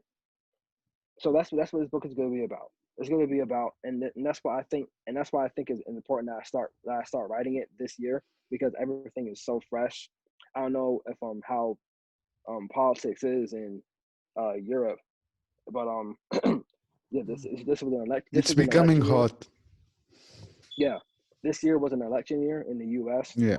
So it was really important that I start writing this year while it's all going on, while it's all fresh, and that's not gonna be done till like I think it's gonna take me like, at least like 2 or 3 years to finish it. But this year was really about learning the full story and just really knowing your facts, because competence and intelligence and facts are what makes you unstoppable. It really does. Man, perfect, perfect. I love it. I was reading also now, going one sentence in your Instagram, and let's talk a little bit about this sentence. Worrying about everything isn't only a bad idea, is literally impossible. Yeah, What should we do? that's that's a really good quote. So yeah, worrying about everything isn't also a bad idea. It's impossible. Like you can't worry about everything. You really can't. If you did, there would literally be no point. There would be no point. Like back to the question you asked me before, and I'll even go in more detail. I cut my friend off because Hmm. he was he just became very nihilistic, meaning he thought there was no meaning in life. He didn't believe in God. He didn't believe in anything. He just thought the world was just a fucking world, and he was being very rude and arrogant about it. And I just cut him off. And I said, you know what? I don't need that type of energy around me. So I cut him off because he was being nihilistic and he didn't have a purpose and didn't have a meaning. I don't need no one around me that doesn't have a meaning. That's a no. Like no, like get the fuck away from me. I'm not having anyone around me like that. So that's one point. So when I say that it's impossible to worry about everything, it's impossible. You can't save everyone. As bad as I would like to, sit down and talk with my friend about God and this and the Bible and talk about life and there's meaning in life. As much as I would like to do that, you can't worry about everything. You can't. And it's a bad idea to try to save everyone and save everything and save this and save that. A lot of people, they get caught in this conundrum of constant rescuing people. And I understand a lot of compassionate people as myself. I experienced that too, where we have this like burning desire to want to help everyone and rescue people. Like we have that desire to want to help people. But at the end of the day, we're feeling fucking empty. Like we're feeling empty inside. I didn't even check on myself. And I stopped doing that. Like I don't do that anymore. Like I used to overextend myself for people, and I would be the last person to eat. I'd be the last person to make sure that who was okay. Fuck that. I'm not doing that shit anymore. I don't do that anymore. That's long and gone.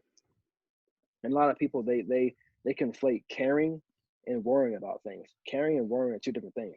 Worrying involves anxiety. Worrying involves angst. Worrying involves a negative emotion. Caring is actual compassion. Caring is mature. Caring is being okay with the ramifications. That's what caring is. Those are two different things. And a lot of people conflate those two things. Those are two very different concepts. So you can care about things, you can care, but don't worry about things. Worrying is very bad. Worrying draws a negative emotion. Worrying is about anxiety.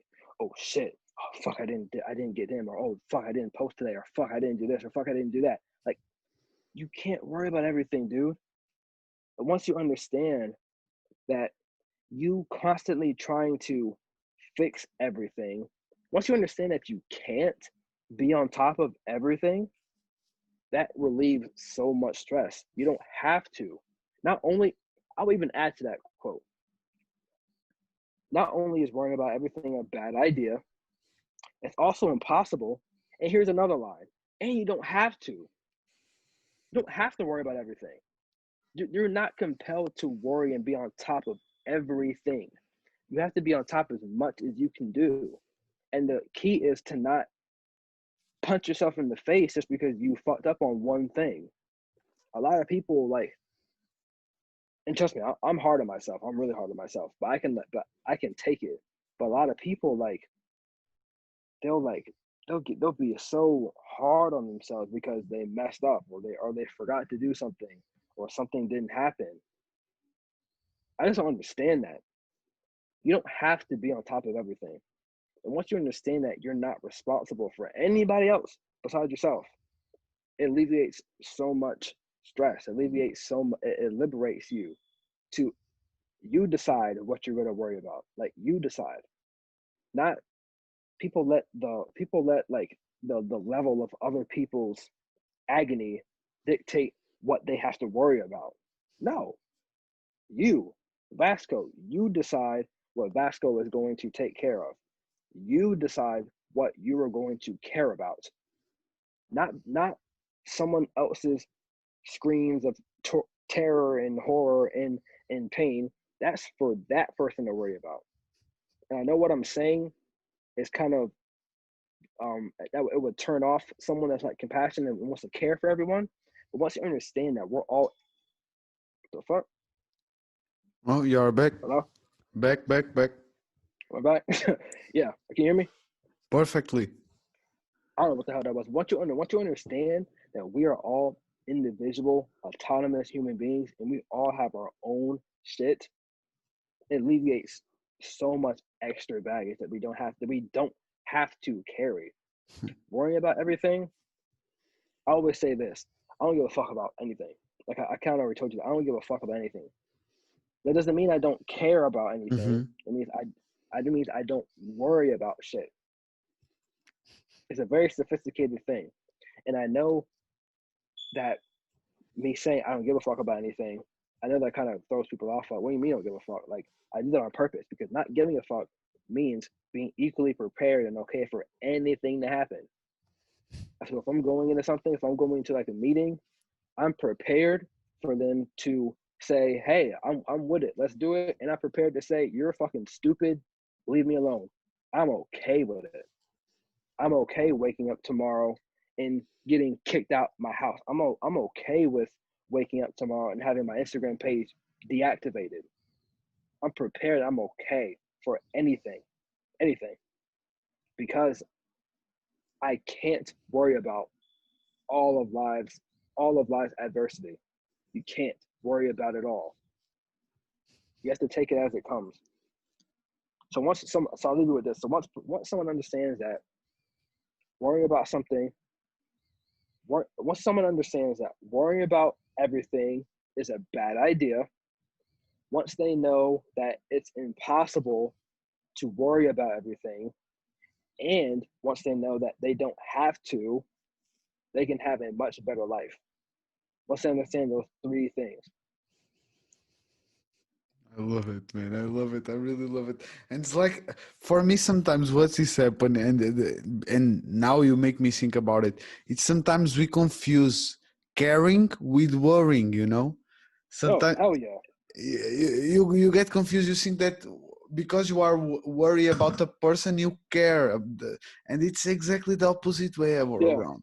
And it's now you make me think with another perspective. Like, thank you for that.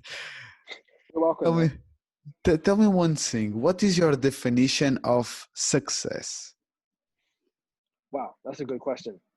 So here's how I think of success. Success to me is the byproduct of failure. That's what I think success is. I don't think of success as a as a tangible object. I think of success as success is a pursuit. Success is an ongoing thing. It doesn't have a form. It doesn't have a. It's like you don't become successful and you just sit here and I'm successful now. Like that's not it. Once you have to put it into perspective because highly conscientious people and highly successful people, they're constantly going. They're constantly going. And if you watch enough interviews, if you listen to enough people, and if you really like capture people, if you watch interviews from like our celebrities or like artists, and they're asking or like new or let's say new celebrities or new artists, and they have all the stuff. And if you really pay attention to when they're getting interviewed, and they're saying, "Oh, how do you like all this? How do you like all this fame? Or how do you like all this stuff?" And what do they always say?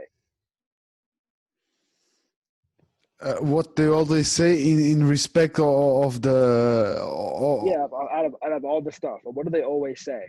man, I think it's some they will say that they work for it. Well, yeah, But if you really pay attention, they all say, "No, it doesn't." I still feel like I'm just a normal person. Oh They always yes, say, yes, yes, "Yeah, yes, yes, yes, yeah." yes, yes, yes, yes, They, yes, yes. they right. They always say, "Oh, I feel like it was just yesterday. I was a normal person." They always feel like that nothing changed. They're just crazy famous. They're just crazy in the state. And but to all of us, they're crazy successful. So to me, when I look at that, and that's not just one instance. I've seen that a lot of times. And if you really watch documentaries, if you watch these people, they're normal ass people, but they never do. You never feel like you're successful. You never feel that. You never. It's never a constant. It's not a constant thing. Hmm.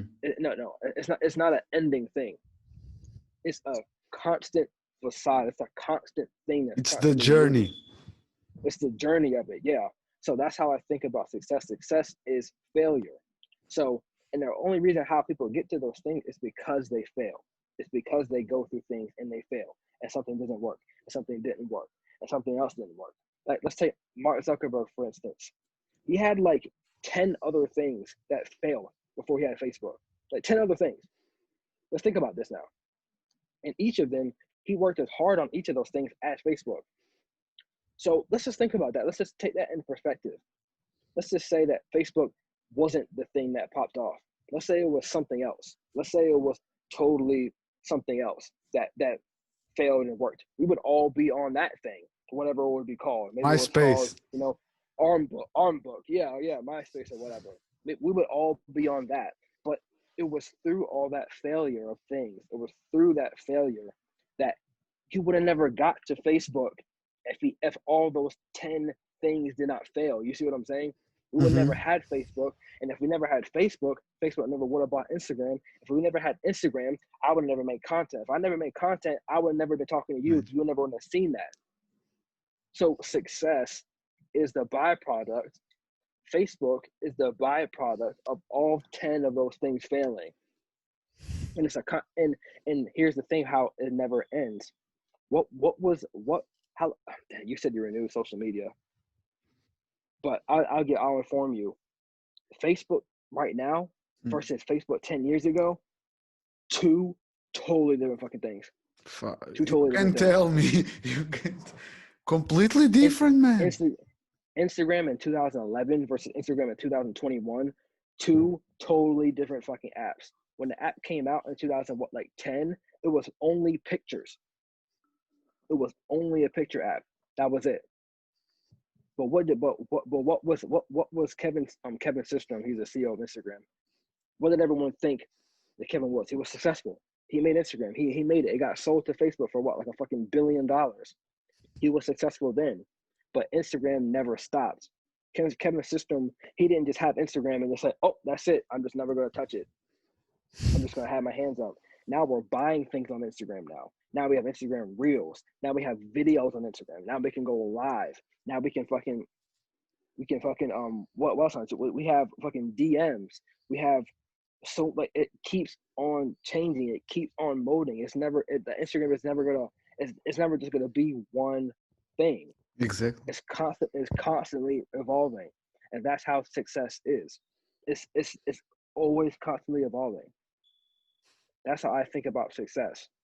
So when people think that success is like a certain amount, or they say, oh, when I get one thing, or sadly mistaken, because I'll tell you what, if your success is to just get one thing and then stop,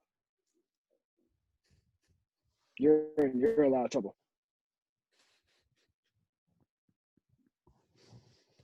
Seriously, man, you're in a lot of trouble. Because people are going to get bored of that. And yeah, and you are so right. Like I love it. All the description and the sentence that you can do highlight of that. The success, it's the byproduct of failure. And sometimes for us, I will say in society, and I'm generalizing, and I know that is never right to generalize, but accepting failure, it's something, and talking about our failures, it's something that it's not very common.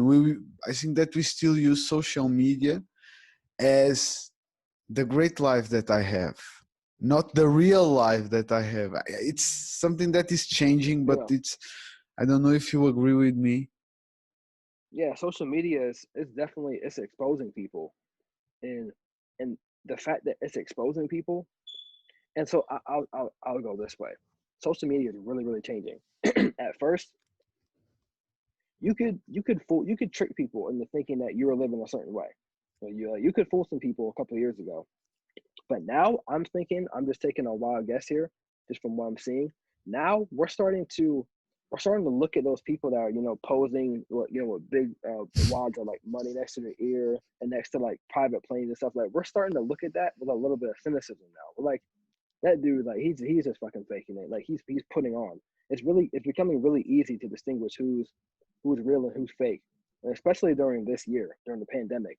I can't tell you how many people had entrepreneur in their bio, how many people took that out. I just sat back. I was so happy when I seen that because in 2019, I was like, that person's not like you're not that. And I'm like, just wait till a crazy tragedy. I don't know, like a global health pandemic. Let's wait till something like that happens. They're gonna fucking quit. Next thing you know, this pandemic happens. They all fucking quit and they take entrepreneur. And entrepreneur's gone. They're not entrepreneur anymore. I just wasn't feeling it. Just wasn't feeling it. Social media is exposing people. It really is at a rapid rate. So that's why people are constantly trying, and people now they're trying to keep up that image that they had when the economy was great just a couple months ago. People are trying to keep up that image, and I think within the next 5 or 10 years, we're going to get to a point where, and I'm already seeing this with TikTok.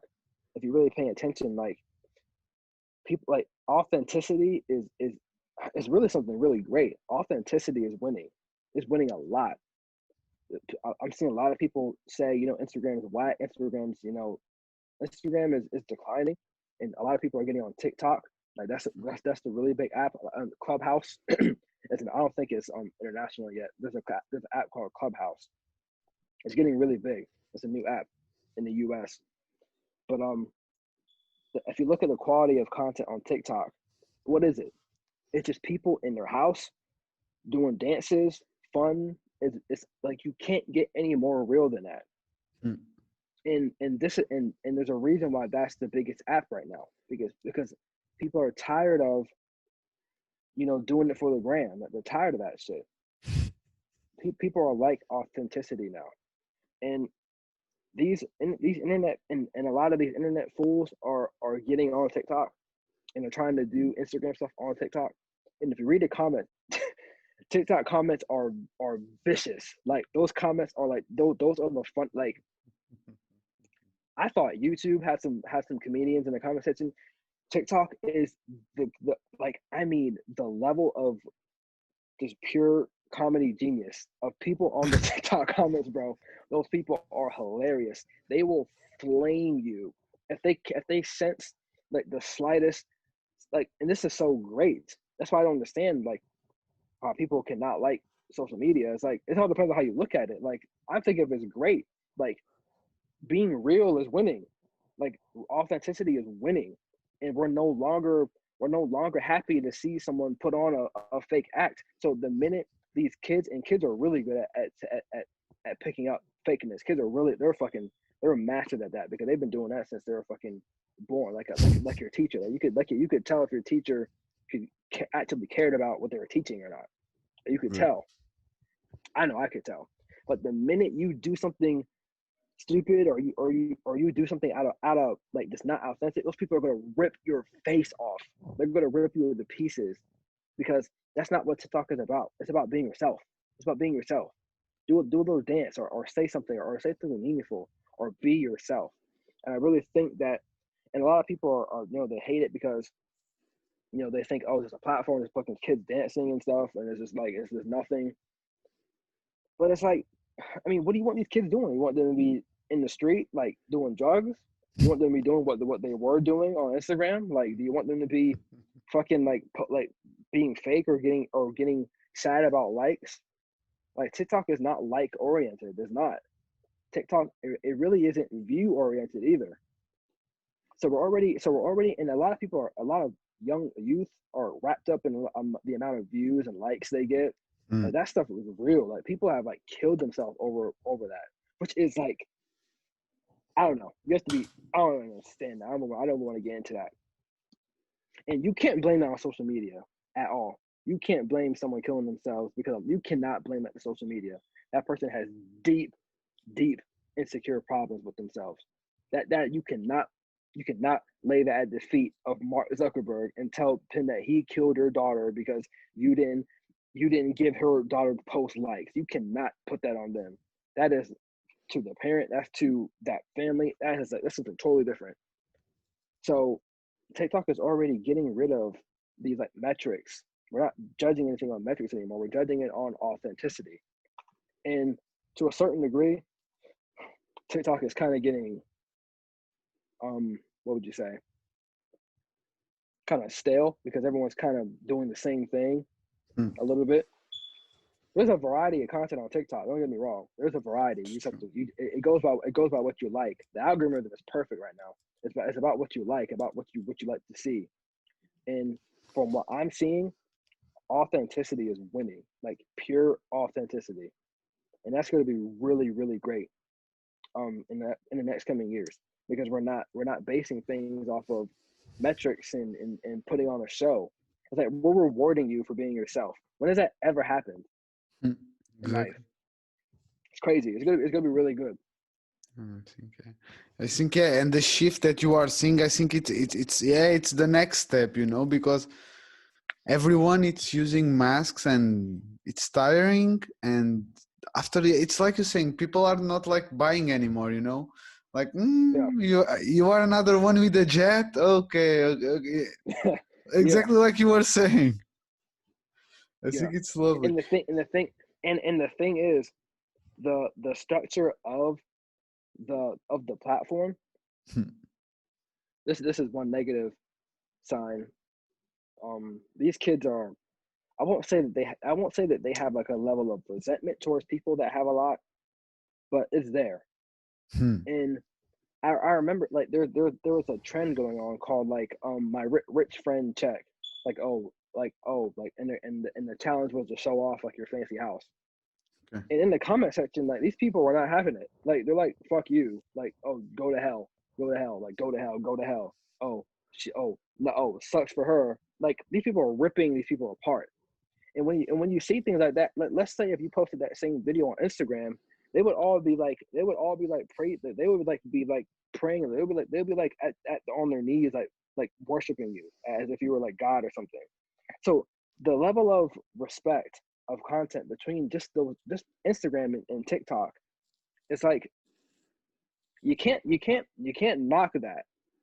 Like we're getting in a spot where it's becoming not cool to be arrogant and flex your fucking things. It's a complete opposite of Instagram. It's going to be Exactly. really, really great, man. Exactly. I think yeah, yeah. The more real that you are, the easier it's the path to Yeah, in the social media. I will say that but I will say, those people are really judgmental. These kids are really judgmental. I will ex- say that. I mean, everything's not perfect, but they're coming. Like they're coming. They're really judgmental. and They it's really are. easier to be a border warrior, you know, behind the Yeah, screen. Everyone can, you know, like yeah, and but like you said, it's a way also to man. If you take the critic and group and learn with something, if it's something constructive, you take it home, you learn it. If not, just man, worst case yeah. scenarios, it's your TikTok, and you can exclude everybody from there. Right. You know. So tell me a little bit about daily habits. Do you have anything like? Do you do any daily habits, morning routines? Um, that's a great question. I was on a. I'm gonna feel like a hypocrite now because I'm in this period where I'm taking like I'm gonna get back on. I'm gonna Okay. get back on it Monday because I just got done with this crazy workout thing I was on. I was on it for 75 days. I was working out twice. I was working out 2 times a day for 45 minutes. I was doing two 45-minute workouts every single day. I was on this crazy workout thing. I lost a lot of weight, by the way. So you're catching me right when I got off of that crazy thing. So now I'm in the Cheez-It world now. So so so I don't so I'm not lying when I tell you this. But I work out a lot. I'm only taking 2 weeks off. But Monday I'm getting right back on it. So I wake up at 5 in the morning every single day, 5 6 in the morning every single day. I work out, do the first workout. I check the articles. I check Billboard. I check the Ad Age. I check the blogs and things. I check the internet to make sure what's going on, so I can make sure to know what type of content to make or what to tell people or anything. I check up on my people, and I go on my computer and I just get to town. I just work on my computer. I reach out. I'm trying to push my brand out. I'm reaching out to people. Like kind of the advice I told you, the whole Mm-hmm. LinkedIn Mm-hmm. thing. I'm doing that constantly, and then I have a second workout in the afternoon. I usually do that around 7. Then I eat dinner, and then I just go back on my computer and I just post and make content. Vivo Media is slow as fuck. I really have to make a lot of more effort towards that. But as far as heart and music, artists, they're doing okay, I guess. One of my artists have well, not my artist, but I don't like to say my artist. It sounds kind of like possessive. But one of the artists I work with, he has a music video coming out tomorrow, so we're gonna promote that.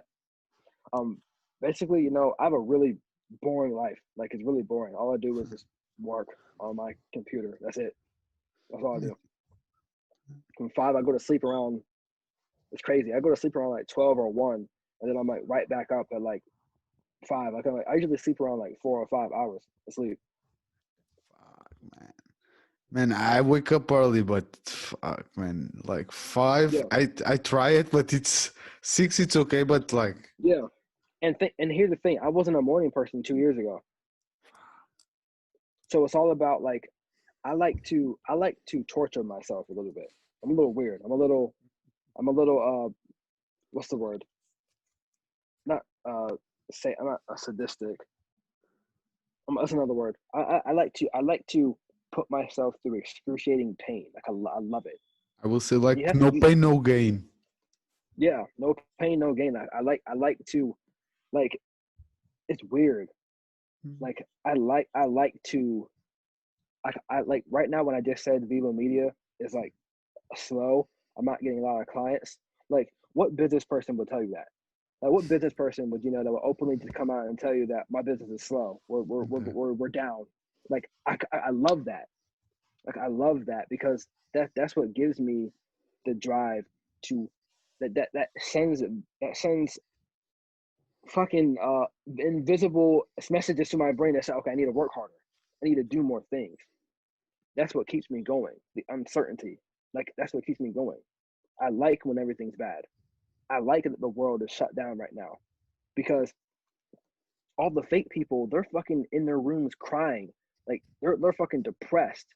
All those people that were being fake as fuck for the last decade, they are getting hit so hard right now. Like they're like, imagine this. Like imagine people like you and I. Like this from talking to you for about damn, Two it's about hours 2 o'clock. almost. Yeah, this from talking to you, just like I can tell that you're a real genuine dude. Like you like talking to people, and like you're a real genuine dude. That's one of the things. I'm not trying to boast about myself, but I can read people. Like You I knew feel who you were. energy. Yeah, dude, I knew who you were like the first 10 minutes. Like Mhm. I just knew who you were. Think about this. You and I, we would be lying if we wouldn't say that. We got I had my head down in the beginning of this year, like everyone did. Like we're fucking humans. Like it hit us. But just imagine how it hit someone that was being fake prior to that. Just imagine how it hit them. That's why I have so much empathy towards those people. I feel sorry for those people that like have the like that are flexing and doing all this fake. I feel sorry for those people because they're insecure as hell, man. Like they their entire worth, their entire being is predicated on how you think about them. That's bad. So imagine what those people are going through right now. Imagine the level of like I don't know. in the U.S., these artists they're dropping like flies, dude. People are dying like flies in the music industry. Executives, when people die, I don't know how they report it in Europe, but when people die here, they don't say when it's something when it's like suicide or when it's like this is how crazy the media is going. When it's like something bad like suicide or overdose, they say, "Oh, John passed away this morning," and they say his cause of death is remained not public. Like, okay, we're not stupid. We obviously know that he probably overdosed on drugs or he probably killed himself, and his family would rather it not be led to the public. Because if he had, let's say if he died from lung cancer or if he died from some type of health problem, and why wouldn't you want people to know that? Exactly. Why wouldn't you want people to know? If it was something like that, you would want to know that, so then you could help spread awareness around that. But here's how when people are dying now, like in like what month is it? December, like last month, like oh my god, like in the music industry, that so many people are dying, so many people are overdosing and dying and killing themselves and on drugs, and they're going to drugs and they're going to so many bad things because they just can't take it because they weren't being real. They weren't prepared for this, and like this year, man, this year has really it's separating us. Like I can't think of how you could look back at this year and say that this year was trash. I just can't. I can't see that. But I mean, despite people dying, despite all the terror and the agony, how much was built during this year? How much good came out of this year? I just can't see it. You're either letting other people, you either want to feel cool and shit on the year. You either want to feel cool and say, "Oh, 2020 is trash." You either want to feel cool and say that, or you're just really a negative person and you just want to blame all your problems on something else. But for people like you and I, and for the rest of the people that heads are aligned, this year was one of the best ever. Not on paper. On paper, this year was terrible. Like on paper, this year was fucking terrible. Like you're crazy if you think this year was great. But on a different level, this year was phenomenal. No, I completely understand you. For the humankind, it was a shitty year, but personally speaking, it was Yeah, a year to grow. hell yeah, I best year totally ever. agree with you. Totally agree with you. Let's go. So I think it goes with the in the year. So let's say, what is the legacy? Because I like also to see what the person said, my guests. What is the legacy that you want to leave behind?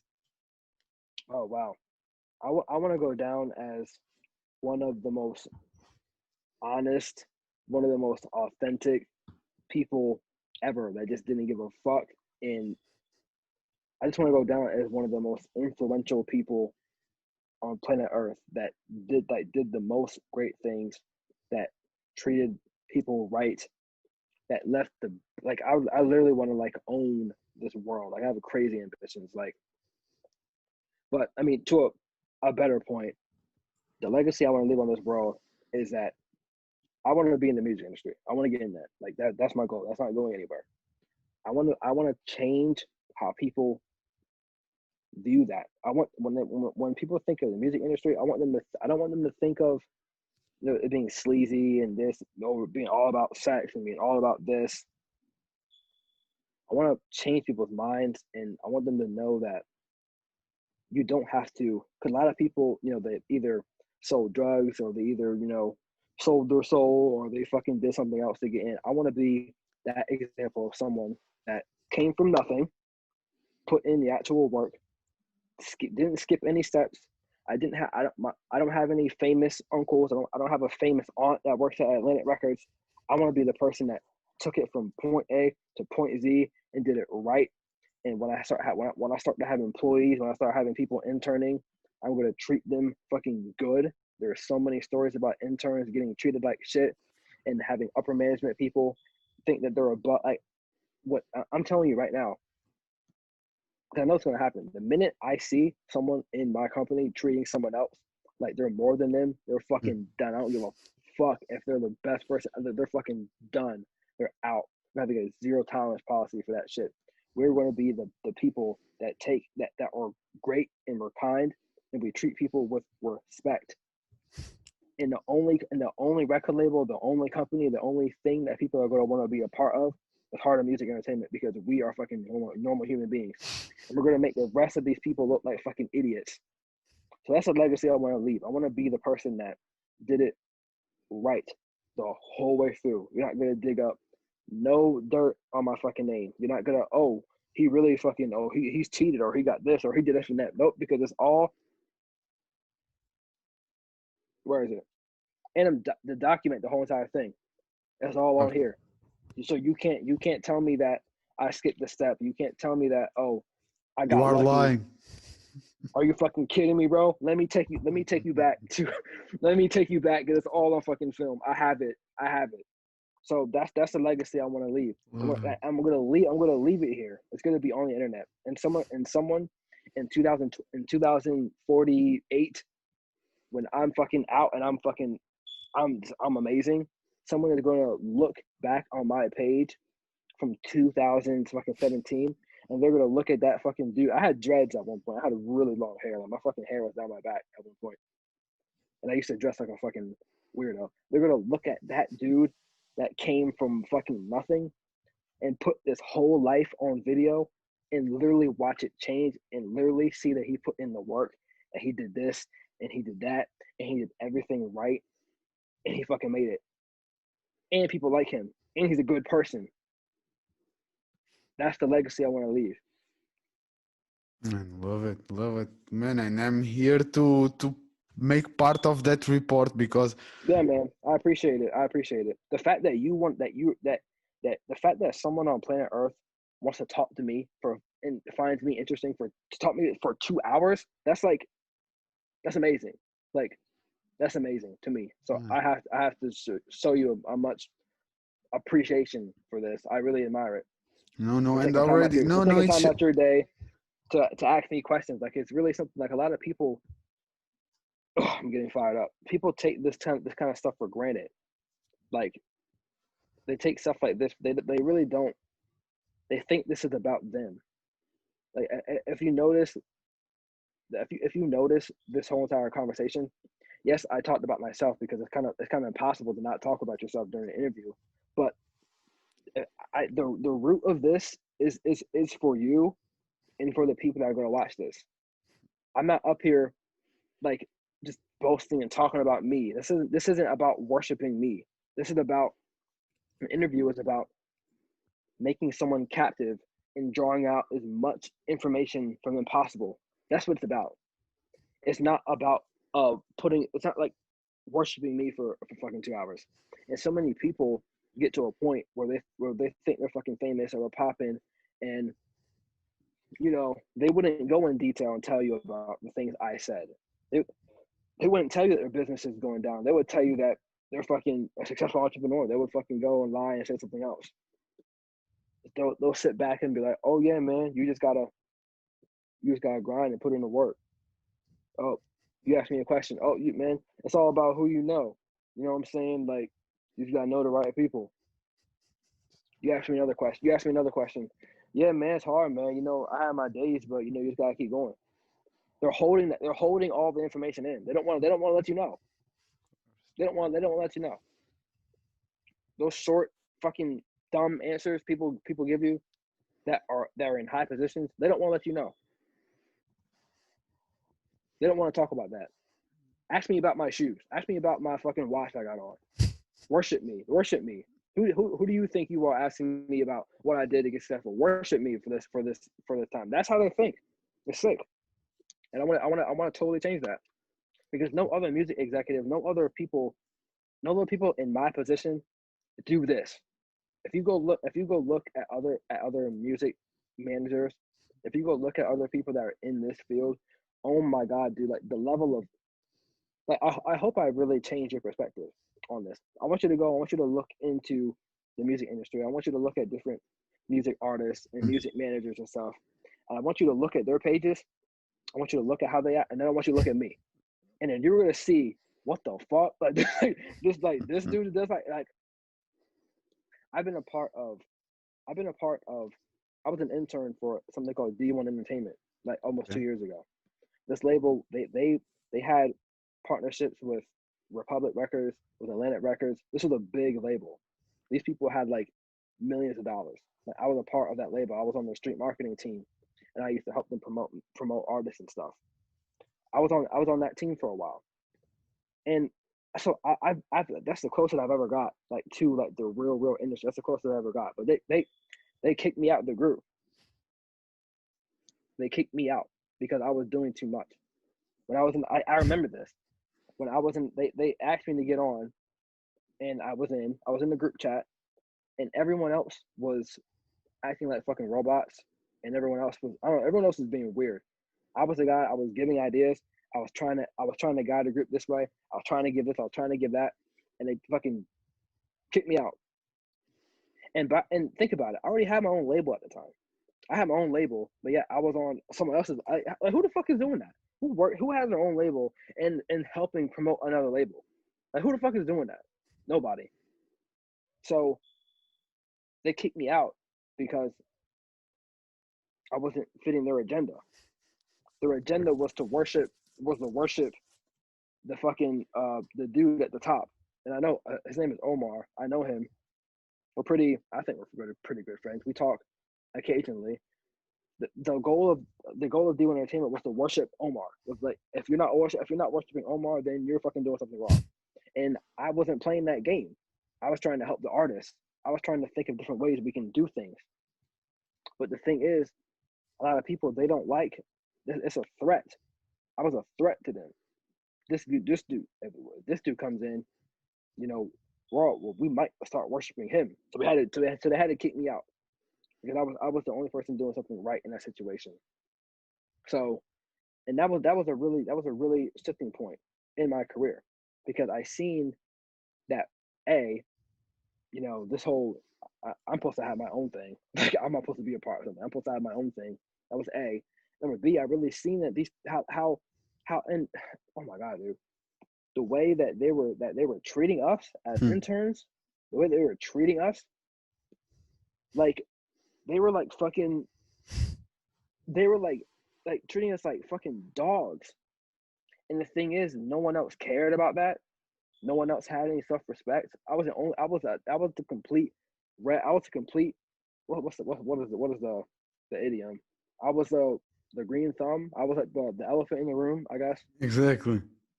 I was like the standout dude, and that's why I got kicked out. And I seen that. That was the closest I ever got to like the industry. And I seen how those people were being treated, and I was like, not me. I'm not gonna treat my people like that. And here's the thing. That label, guess where they're at now? The close. They're gone. Their history. So it just goes to show you, man. Like, and they were moving. Like, they were doing really good. But their foundation wasn't built on respect and loyalty and mutual values. It was built on popularity and worshiping the fucking CEO. Like, it was. Exactly. I'm gonna change that. Oh, and you are already changing by your actions, by making the change in your company. I think it's the best way, and it's the best way to plant a seed. So you were talking about the book that you are releasing. You don't know when. The I'm writing it. exactly. Yeah, You are writing tomorrow. It's a new song that is coming out yeah. from one of your artists. Do you have any more new projects that you want to share with me? Not at the moment. The the friend that I kicked that the friend that I recently kicked out. He was one of the artists on my label, so he's fucking out. So it's really like we're at a weird spot right now. It's not really a whole lot going on. But during this next year, once I'm writing my book and once everything's, and I'm planning on moving to New York because I'm done living in this fucking terrible town. So I'm planning on moving to kind of New York and kind of like saying, fuck everybody here and kind of restarting. So I'm not saying fuck everyone here, but I just want to go to New York City. So that's like 2021 is about New York City. It's about writing as much possible for this book, and it's really about turning this shit up. So not a whole lot of projects going on. It's going to be a lot of bricklaying. It's going to be a lot of like. There's going to be 2021 is going to be like no fanciness, no album release parties, no like crazy rollouts. Like I'm probably not even going to be working with artists this next year. This 2021 is going to be about really building myself and layering my company right and getting in contact with the right people, because this industry is about it's about who you know. It's about building those connections, and I think that's what's really lacking in this. That's why it's really not kind of going anywhere. Who gets on a panel and talks about how unsuccessful they are? Like, like who does this? Like who does this? Anyway, but yeah, so this year is going to be about that. It's going to be about. I'm going to look at all the areas I'm lacking in. I'm just going to attack those things. And I'm kind of already doing that. I'm not trying to set any New Year's resolution because I think that's bullshit. But if I had to give you a theme of 2021, it's like fucking. It's gonna be serious. Focused. I will say that Yeah, you'll be focus as fuck.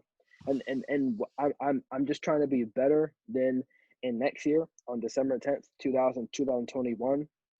I'm going to be 100 times better than I was right now. That's a great feeling, right? Like you thinking that. Just think about next year, this time next year. Just think about how much of a better human being you're going to be. Think about how much more you're going to know. Think about how much more people you're going to interview, how much more information you're going to get from people, and how much more connections you're going to build. Just think about how much better, how much more it's going to be the next year. Once you start thinking about stuff like that, it just turns you. And once you do that for like a long time, you get to this point where it's just like I'm in tunnel vision, dude. That's tunnel vision. That's going to be the theme of this upcoming year. It's going to be fucking tunnel vision. Like I'm telling you, bro. How do you? 31. 31. Jesus Christ, you look way younger than your age. But and you know that because you've been on planet Earth longer than me. Focus is the thing is, I say tenacity is the number one trait of any successful person is tenacity. The ability to withstand and hold on to something. It's like tenacity is almost like resilience. It's like the ability to hold on. Yeah, that is a number one trait to successful people. Like anytime, it's tenacity. If you don't have the ability to hold on when the whole world is shitting on you, it's like you're done. You have no shot. But if I would have to pick a second trait, it would have to be focus. Because, man, I tell you, like so many people when they reach like a certain level of like success and like they have like more money coming in, they have more opportunities. They like that lack of focus because so much things are like like women are starting to hit you. Women are starting to like throw their underwear at you now. Like there's so many of it. There's so much available you can do. There's so much things you can buy money on. There's so many things you can be doing. I'll tell you a story. This was 2 years ago. I went to you know where Atlanta, Georgia is? And more or less, what is the state? Georgia. So Georgia. Georgia, It's a state yeah. in the U.S. Yeah, it's a really Atlanta, Georgia is like the not the birthplace of hip hop, but it's like the music, the hip hop scene. Atlanta, Georgia is the place. Okay. And I flew out there 2 years ago. For I was going to a conference. There was label executives at this conference from the music industry, and they were giving like speeches and stuff, and I went to go watch that. And of course, those people are fucking assholes on stage, and they're just being fucking arrogant. But I just wanted to go and network and stuff. And I just wanted to go soak that up and just be in a different place and network. And I made some connections. I still have people I talked to since I went there. And I was there for 3 days. And this was 2 years ago now. And this is where lack of focus got me messed up. So I got to Atlanta. I just got off the plane, and I couldn't get to my hotel until they wouldn't let me in my room until I think it was 3 o'clock in the afternoon. But I got there at 11, so they wouldn't let me check into my room until 3 o'clock. So and I'm like fucking, I had nothing to do from like 11 to 3 o'clock. So I go to the strip club to kill time. This is where lack of focus comes in, and I was fucking young at the time. So I know, and I regret this. I went to the strip club at this time by myself. I was like, fuck it, I had nothing else to do. So I go in there, and I was getting a lap dance, right? And damn, I still remember this. That girl was damn. But anyway, I won't get too far into that. So I was getting this lap dance. I was fucking enjoying it. It was about 30 minutes, and then the stripper gets off my lap. And sorry for anyone that's listening to this. and the stripper gets off my lap, and she says, you're at $100 right now. So what are you gonna do?" I was like, "Sorry, come again." I'm like, "What?" She's like, "You're at $100." I'm like, no. She said you're at 100. I'm like, $100. I'm like, 100, like 100 what? Like you're at $100. I'm like, what the, like $100 for what? Fucking dance? And she's like, yeah. And I was like, and at first she told me the dance was $5 now. She said the dance was $5. I went, like, first of all, when I went in there, I just sat down. This stripper came up to me and she was like, "Hey, you want to dance?" I was like, "How much is it?" She said 5. I guess in Atlanta they don't say dollars. They don't say 5 something. They just say a number. But anyway, and so when she got up, she was like, "Yeah, it's 100." I'm like, "You said it was 5. You said it was $5. She said, "Yeah, it was $5 per song."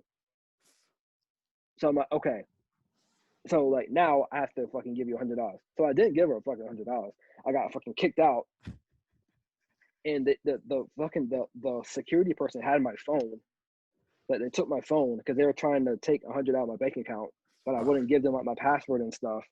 It was really crazy, and they kicked me out of the club. And this security person was like 8 feet tall. This person was big. Like he was like, if he was meant to be something on planet Earth, it's to be a fucking security guard. So this dude was huge as fuck.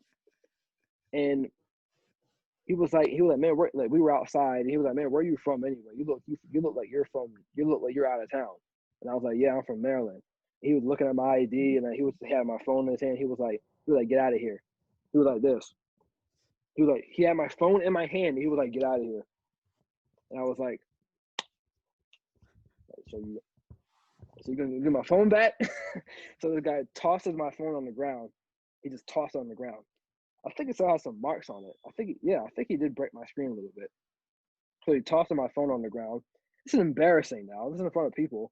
He tosses my phone on the ground. He says, "Get lost." And he says, "If you come back," this is the American term here. He said, "If you come back, I'm going to dust you." Basically, I'm going to dust you. I'm going to fuck you up if you come back. Fuck. So yeah, so that burned some time. So I went back to the hotel room, and yeah, that was it. But the lesson here is I wasn't focused. If I would have stayed focused on what the fuck I came to Atlanta for, is to go there and to network and to go to this event and to do that. If I would have stayed focused, that would have never happened. So that's why focus is really fucking important, because if you take your eyes off the center just for a 1 minute, you're gonna have a stripper on your lap and you're gonna be out of $100. Great conclusion, bro. Yeah. The best way I can put Stay it. focused, or Yeah. So tell me, after this one, what is your advice to make the world a better place? What's my advice to make the world a better place? Wow, that's a deep question. I think that right now I'm trying to get serious now. This is a serious part of the interview. Making the world a better place. I'll give 2 things. One, if you notice what I said, or what I've consistently said in the interview, when I talked about this, I said, "How can I make life slightly less miserable?" I said that a lot. Do you remember? Exactly. That's how I think about it. I think about how can I make some. The question is, how can you make your life less miserable? Because misery is a non-questionable factor of life. Period. There's going to be misery. Life is miserable. I listen to a lot of Jordan Peterson. You probably know who that is. Yes, I know him. Yeah, he's really popular in your region. But I listen to a lot of him. He says, life is miserable, and that's so true. And I don't think that make the world a better place. Life is like, I don't think we should think about it as making it better. We should think about it as life being the most terrible and most scariest place ever, and slowly coming away from that. It's slowly getting less. Life is slowly getting less and less and less miserable. And when you think about it like that, you can really look into your life and you can say, okay, what am I doing every single day that I probably should not be doing? Like, what am I wasting my time on? What am I spending an hour or 2 hours doing? Like, am I watching too many movies? Like, am I fucking playing too many video games? Am I talking to too many girls? Am I drinking too much? What am I doing that's causing me more misery that I don't have to be experiencing? Once you think about it like that, you can then start to peel back off from another beer, because the beer is bringing you misery. You can start to not watch that second Netflix movie because it's not doing anything. You think about your life as making it less miserable, because once you make that the goal, you're making the presumption that misery is inevitable. You're going to be miserable no matter what. You have to be okay with that. Hmm. So once you say you're making it less miserable, you're understanding, and you are content with the fact that you are going to be miserable, and you are doing as best as you are making an effort to make this world less miserable, and that is a far more deeper thesis and a far more deeper mission than making the world a better place. Because I think when people say make the world a better place, I think you can really get lost into that, because that falls under the notion of no misery, and they fall under the notion of there shouldn't be struggle, and there shouldn't be adversity, and there should, and that's how you get into this socialist, this utopian mindset that the left has a lot. Like, fucking a lot of people have. They think that there shouldn't be, no one's for poverty, no one's for people being homeless, no one wants people to be hungry, but these are non-removable things of life, and we have to understand that these things are just going to happen. We're never going to get to a point where it's perfect, Hmm.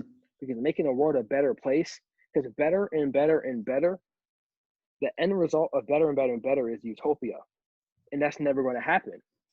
So that that's the biggest flaw in saying making the world a better place. Once you have to make the world slightly less miserable, Hmm. because our current system we have now is not perfect. It's misery. So if we can focus on making things less, did my sound go out? You hear No, me? no, no, perfectly. The sound is Okay, cool, perfectly. cool. Yeah. When you focus on, when your end goal isn't a utopia, but it's a dystopia, it's an imperfect, it's a perfect dystopia. I think that should be our end goal. We should want to be in a point where we should want to get to the point where things are as not terrible as they could be. That is the best way that we can. That's the best that we can do as human beings. We've been here for like what, thousands and thousands of years. If there was like a one trick, and every single time, if you look in history, like I told you this year, I've looked back.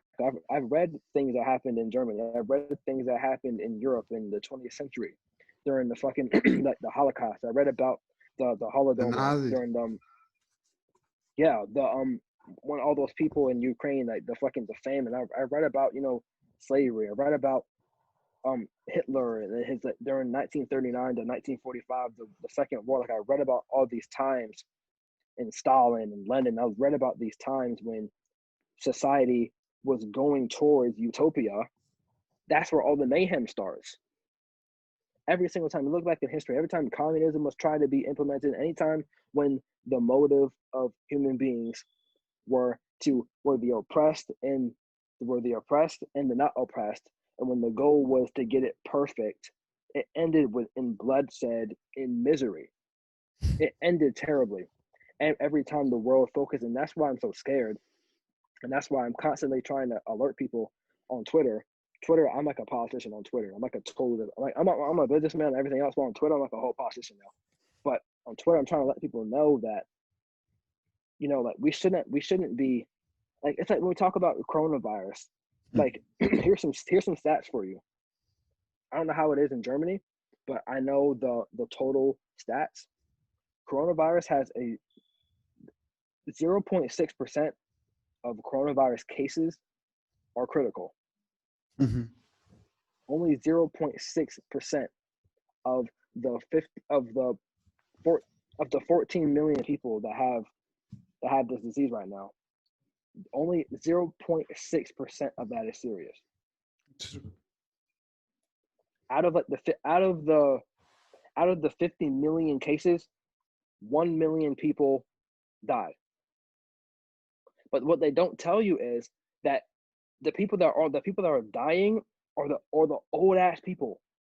Those are the majority of people that are dying are the old ass people. And here's what I'm getting at. So when I tell people these facts, like you have a 99% chance of not dying if you get COVID. You understand that? When I talk about those things, people then say, "Oh, do you not 100,000 people dying? Do you not care about that? Do you not care about people dying? Do you not care about people getting sick?" Sickness and death. Where did we make this? Like, where did in life did we forget that sickness and death were things that just happened? When did we forget this? This is not new. I'm not like you're labeled as not as apathetic because you're telling facts about sickness and death. This is stuff that happens. Like we can wear masks, we can do as much as we can, but that is not making it any less probable that you can go outside. You have a high more percent chance of getting in your car and driving to go get a fucking blueberry muffin and dying from a car hitting you from catching the virus. People don't understand things like that. You have a more better chance of dying in your car than catching the coronavirus. Where's the mandate on no driving? Where we're gonna not drive anymore? You have a higher probability of getting struck by lightning. In March, earlier this year in March, you had a higher chance of getting struck by lightning than dying from the coronavirus. Like seriously.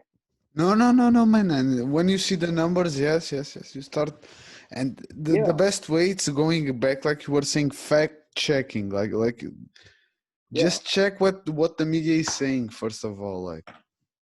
And that's exactly why I'm writing this book, because people are, and it's getting really, really hot right now. People are they're becoming headline readers. What you said, they're just reading headlines and they're letting the internet think for them.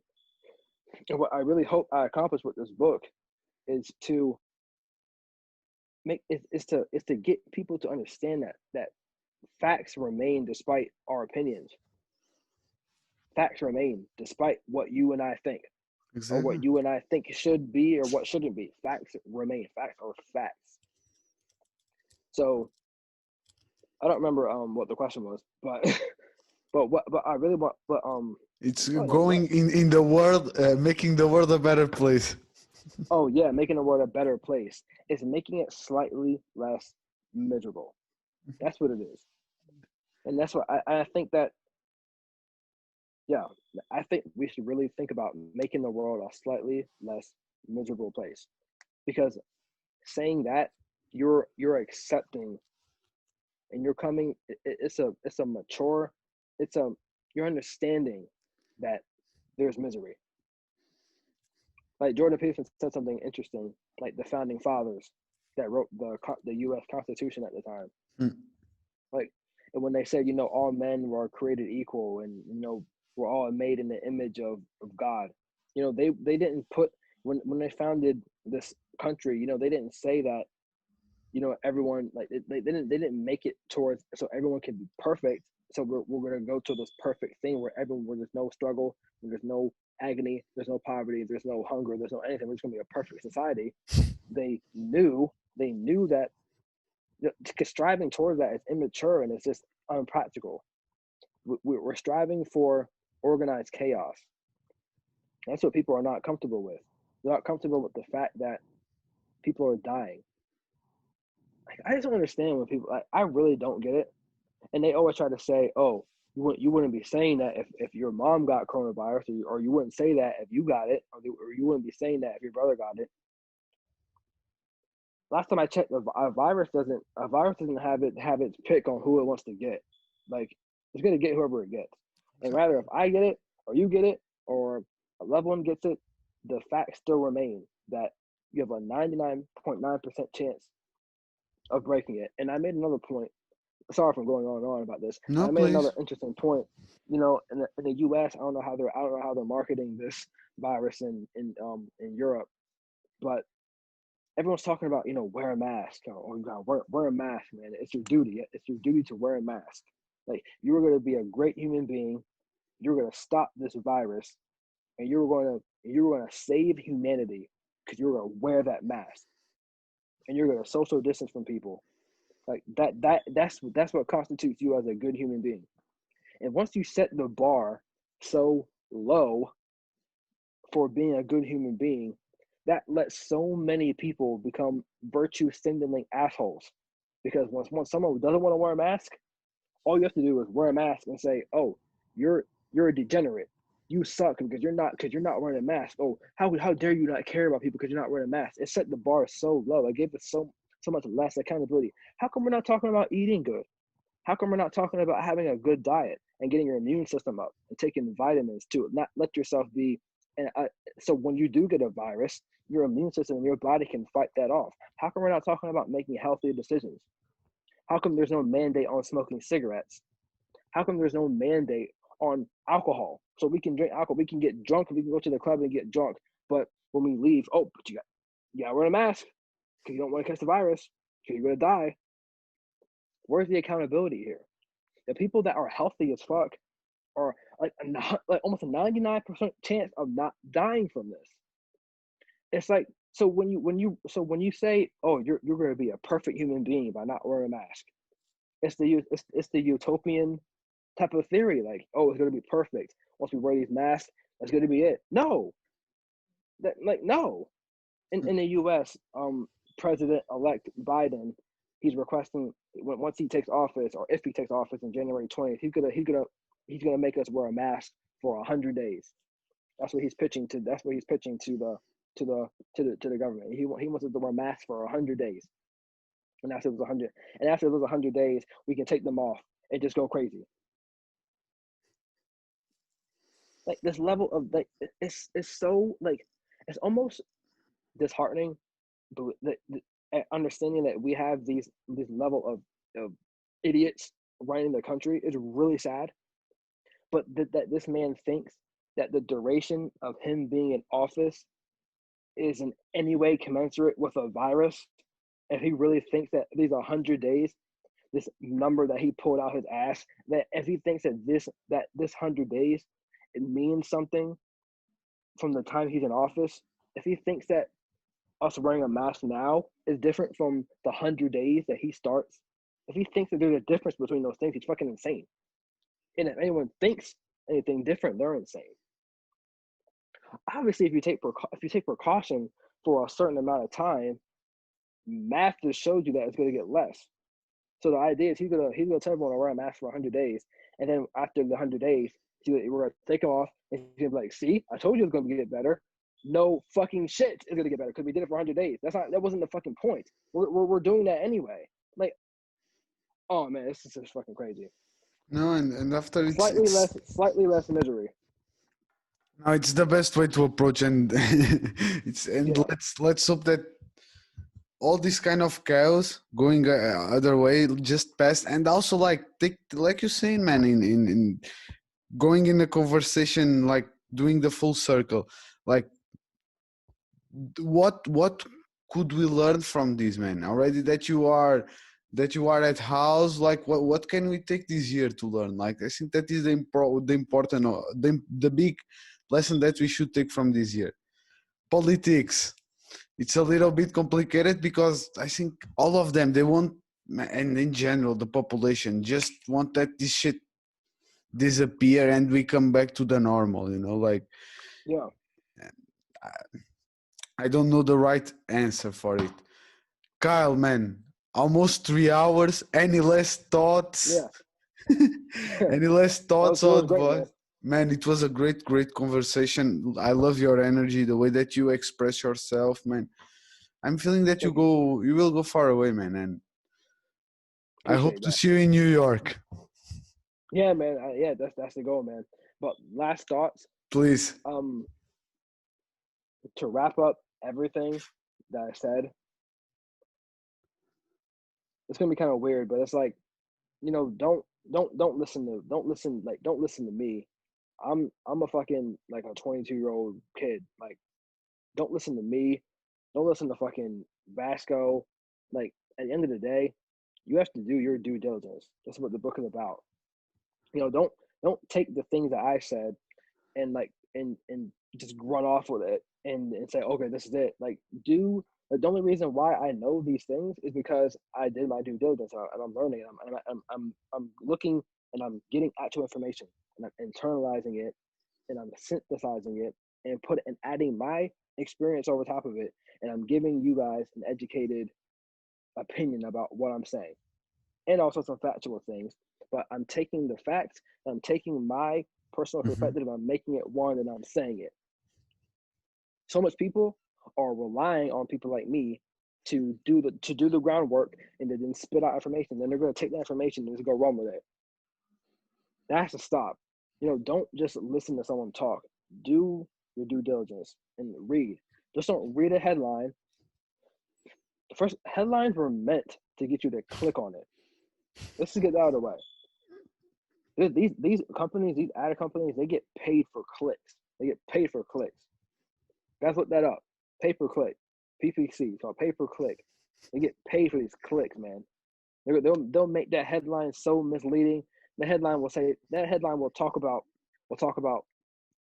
fucking that headline will talk about bagels in the body would be about the PlayStation 5. Zero correlates between the headline and the body. I'm telling you that right now. So really do your homework and really read into things and really become a practitioner and become like, don't let the facts use you. You use the facts. Man, I think I love it, man. Kyle, I want just to end up because I forget to ask you, and I love to ask also to my guests one last question. Books or podcasts that you want to, because I already know that you are a big reader, books or podcasts that you want to share with me and the listeners and viewers to Um, I'm not a big reader actually. I just started reading this year. I never read a full book in my life. Okay. But the thing I do, I like to read. I read news, not news, but I read articles and I read business things and I read like Mm. Ad Age, and I'm in the industry that I'm in. I don't consume like books Books. or listen to like, yeah. So I'm like a different style of reading. But if I were to suggest anything to you guys, I would tell you guys to check out that dude I said, Jordan Peterson. That Mm, guy is that dude is that guy changed like Gary V, right? of Like course. if you think that, like, I thought Gary V was the man. Fucking Jordan Peterson, like, this dude is like, Jordan Peterson is what Gary V would have. Listen to me. Jordan Peterson is what. Oh shit! 12 Rules for Life. That's crazy. Yeah. It's in Yeah, that's what's Portuguese. up, man. That's crazy. Yeah. Jordan Peterson is what Gary V would have been if Gary V would have like paid attention in school and like read and did things. Like that guy is like he's a fucking monster. As a clinical psychologist. He knows his things. He's Mhm. grounded in facts, and he includes himself. That's the number one thing I like about that guy. He's not just a fat spitter. He Mhm. he reads, he internalizes with wisdom, and then he gives you his opinion with facts, and he uses the facts. Like I said, the facts don't use him. He's not an avatar. He's not like a like a tool. Like he's a person that has something to say that's derived from experience and data, and that's very rare. A lot of people just get on things and they just, I think that this, I think that. Well, I think this is that. Well, I think this is this. I think this is just fucking opinion. And it's not grounded in Mhm. anything, not research, not data, not experience, not grounded in anything. And that's, danger. Like that's a threat. But definitely check that guy out. On everything. Watch his lectures on the biblical, the psychological, biblical, the significance of the Bible. Those things are fucking crazy. Check that guy out. I Don't check will. my stuff out. I mean, if you want some real knowledge, like check that dude out. He's insane. No, I will put after the description of your Instagram in the description of the video. If somebody wants to Yeah, DM you, or just have a look on your profile. Man, yeah. one more time, thank you so much for these hours. It was a great pleasure, this conversation. Guys, great night. I think that Kyle is not here anymore. It was a great conversation with him. Don't forget to go to his Instagram. Thumbs up. Great life to everyone.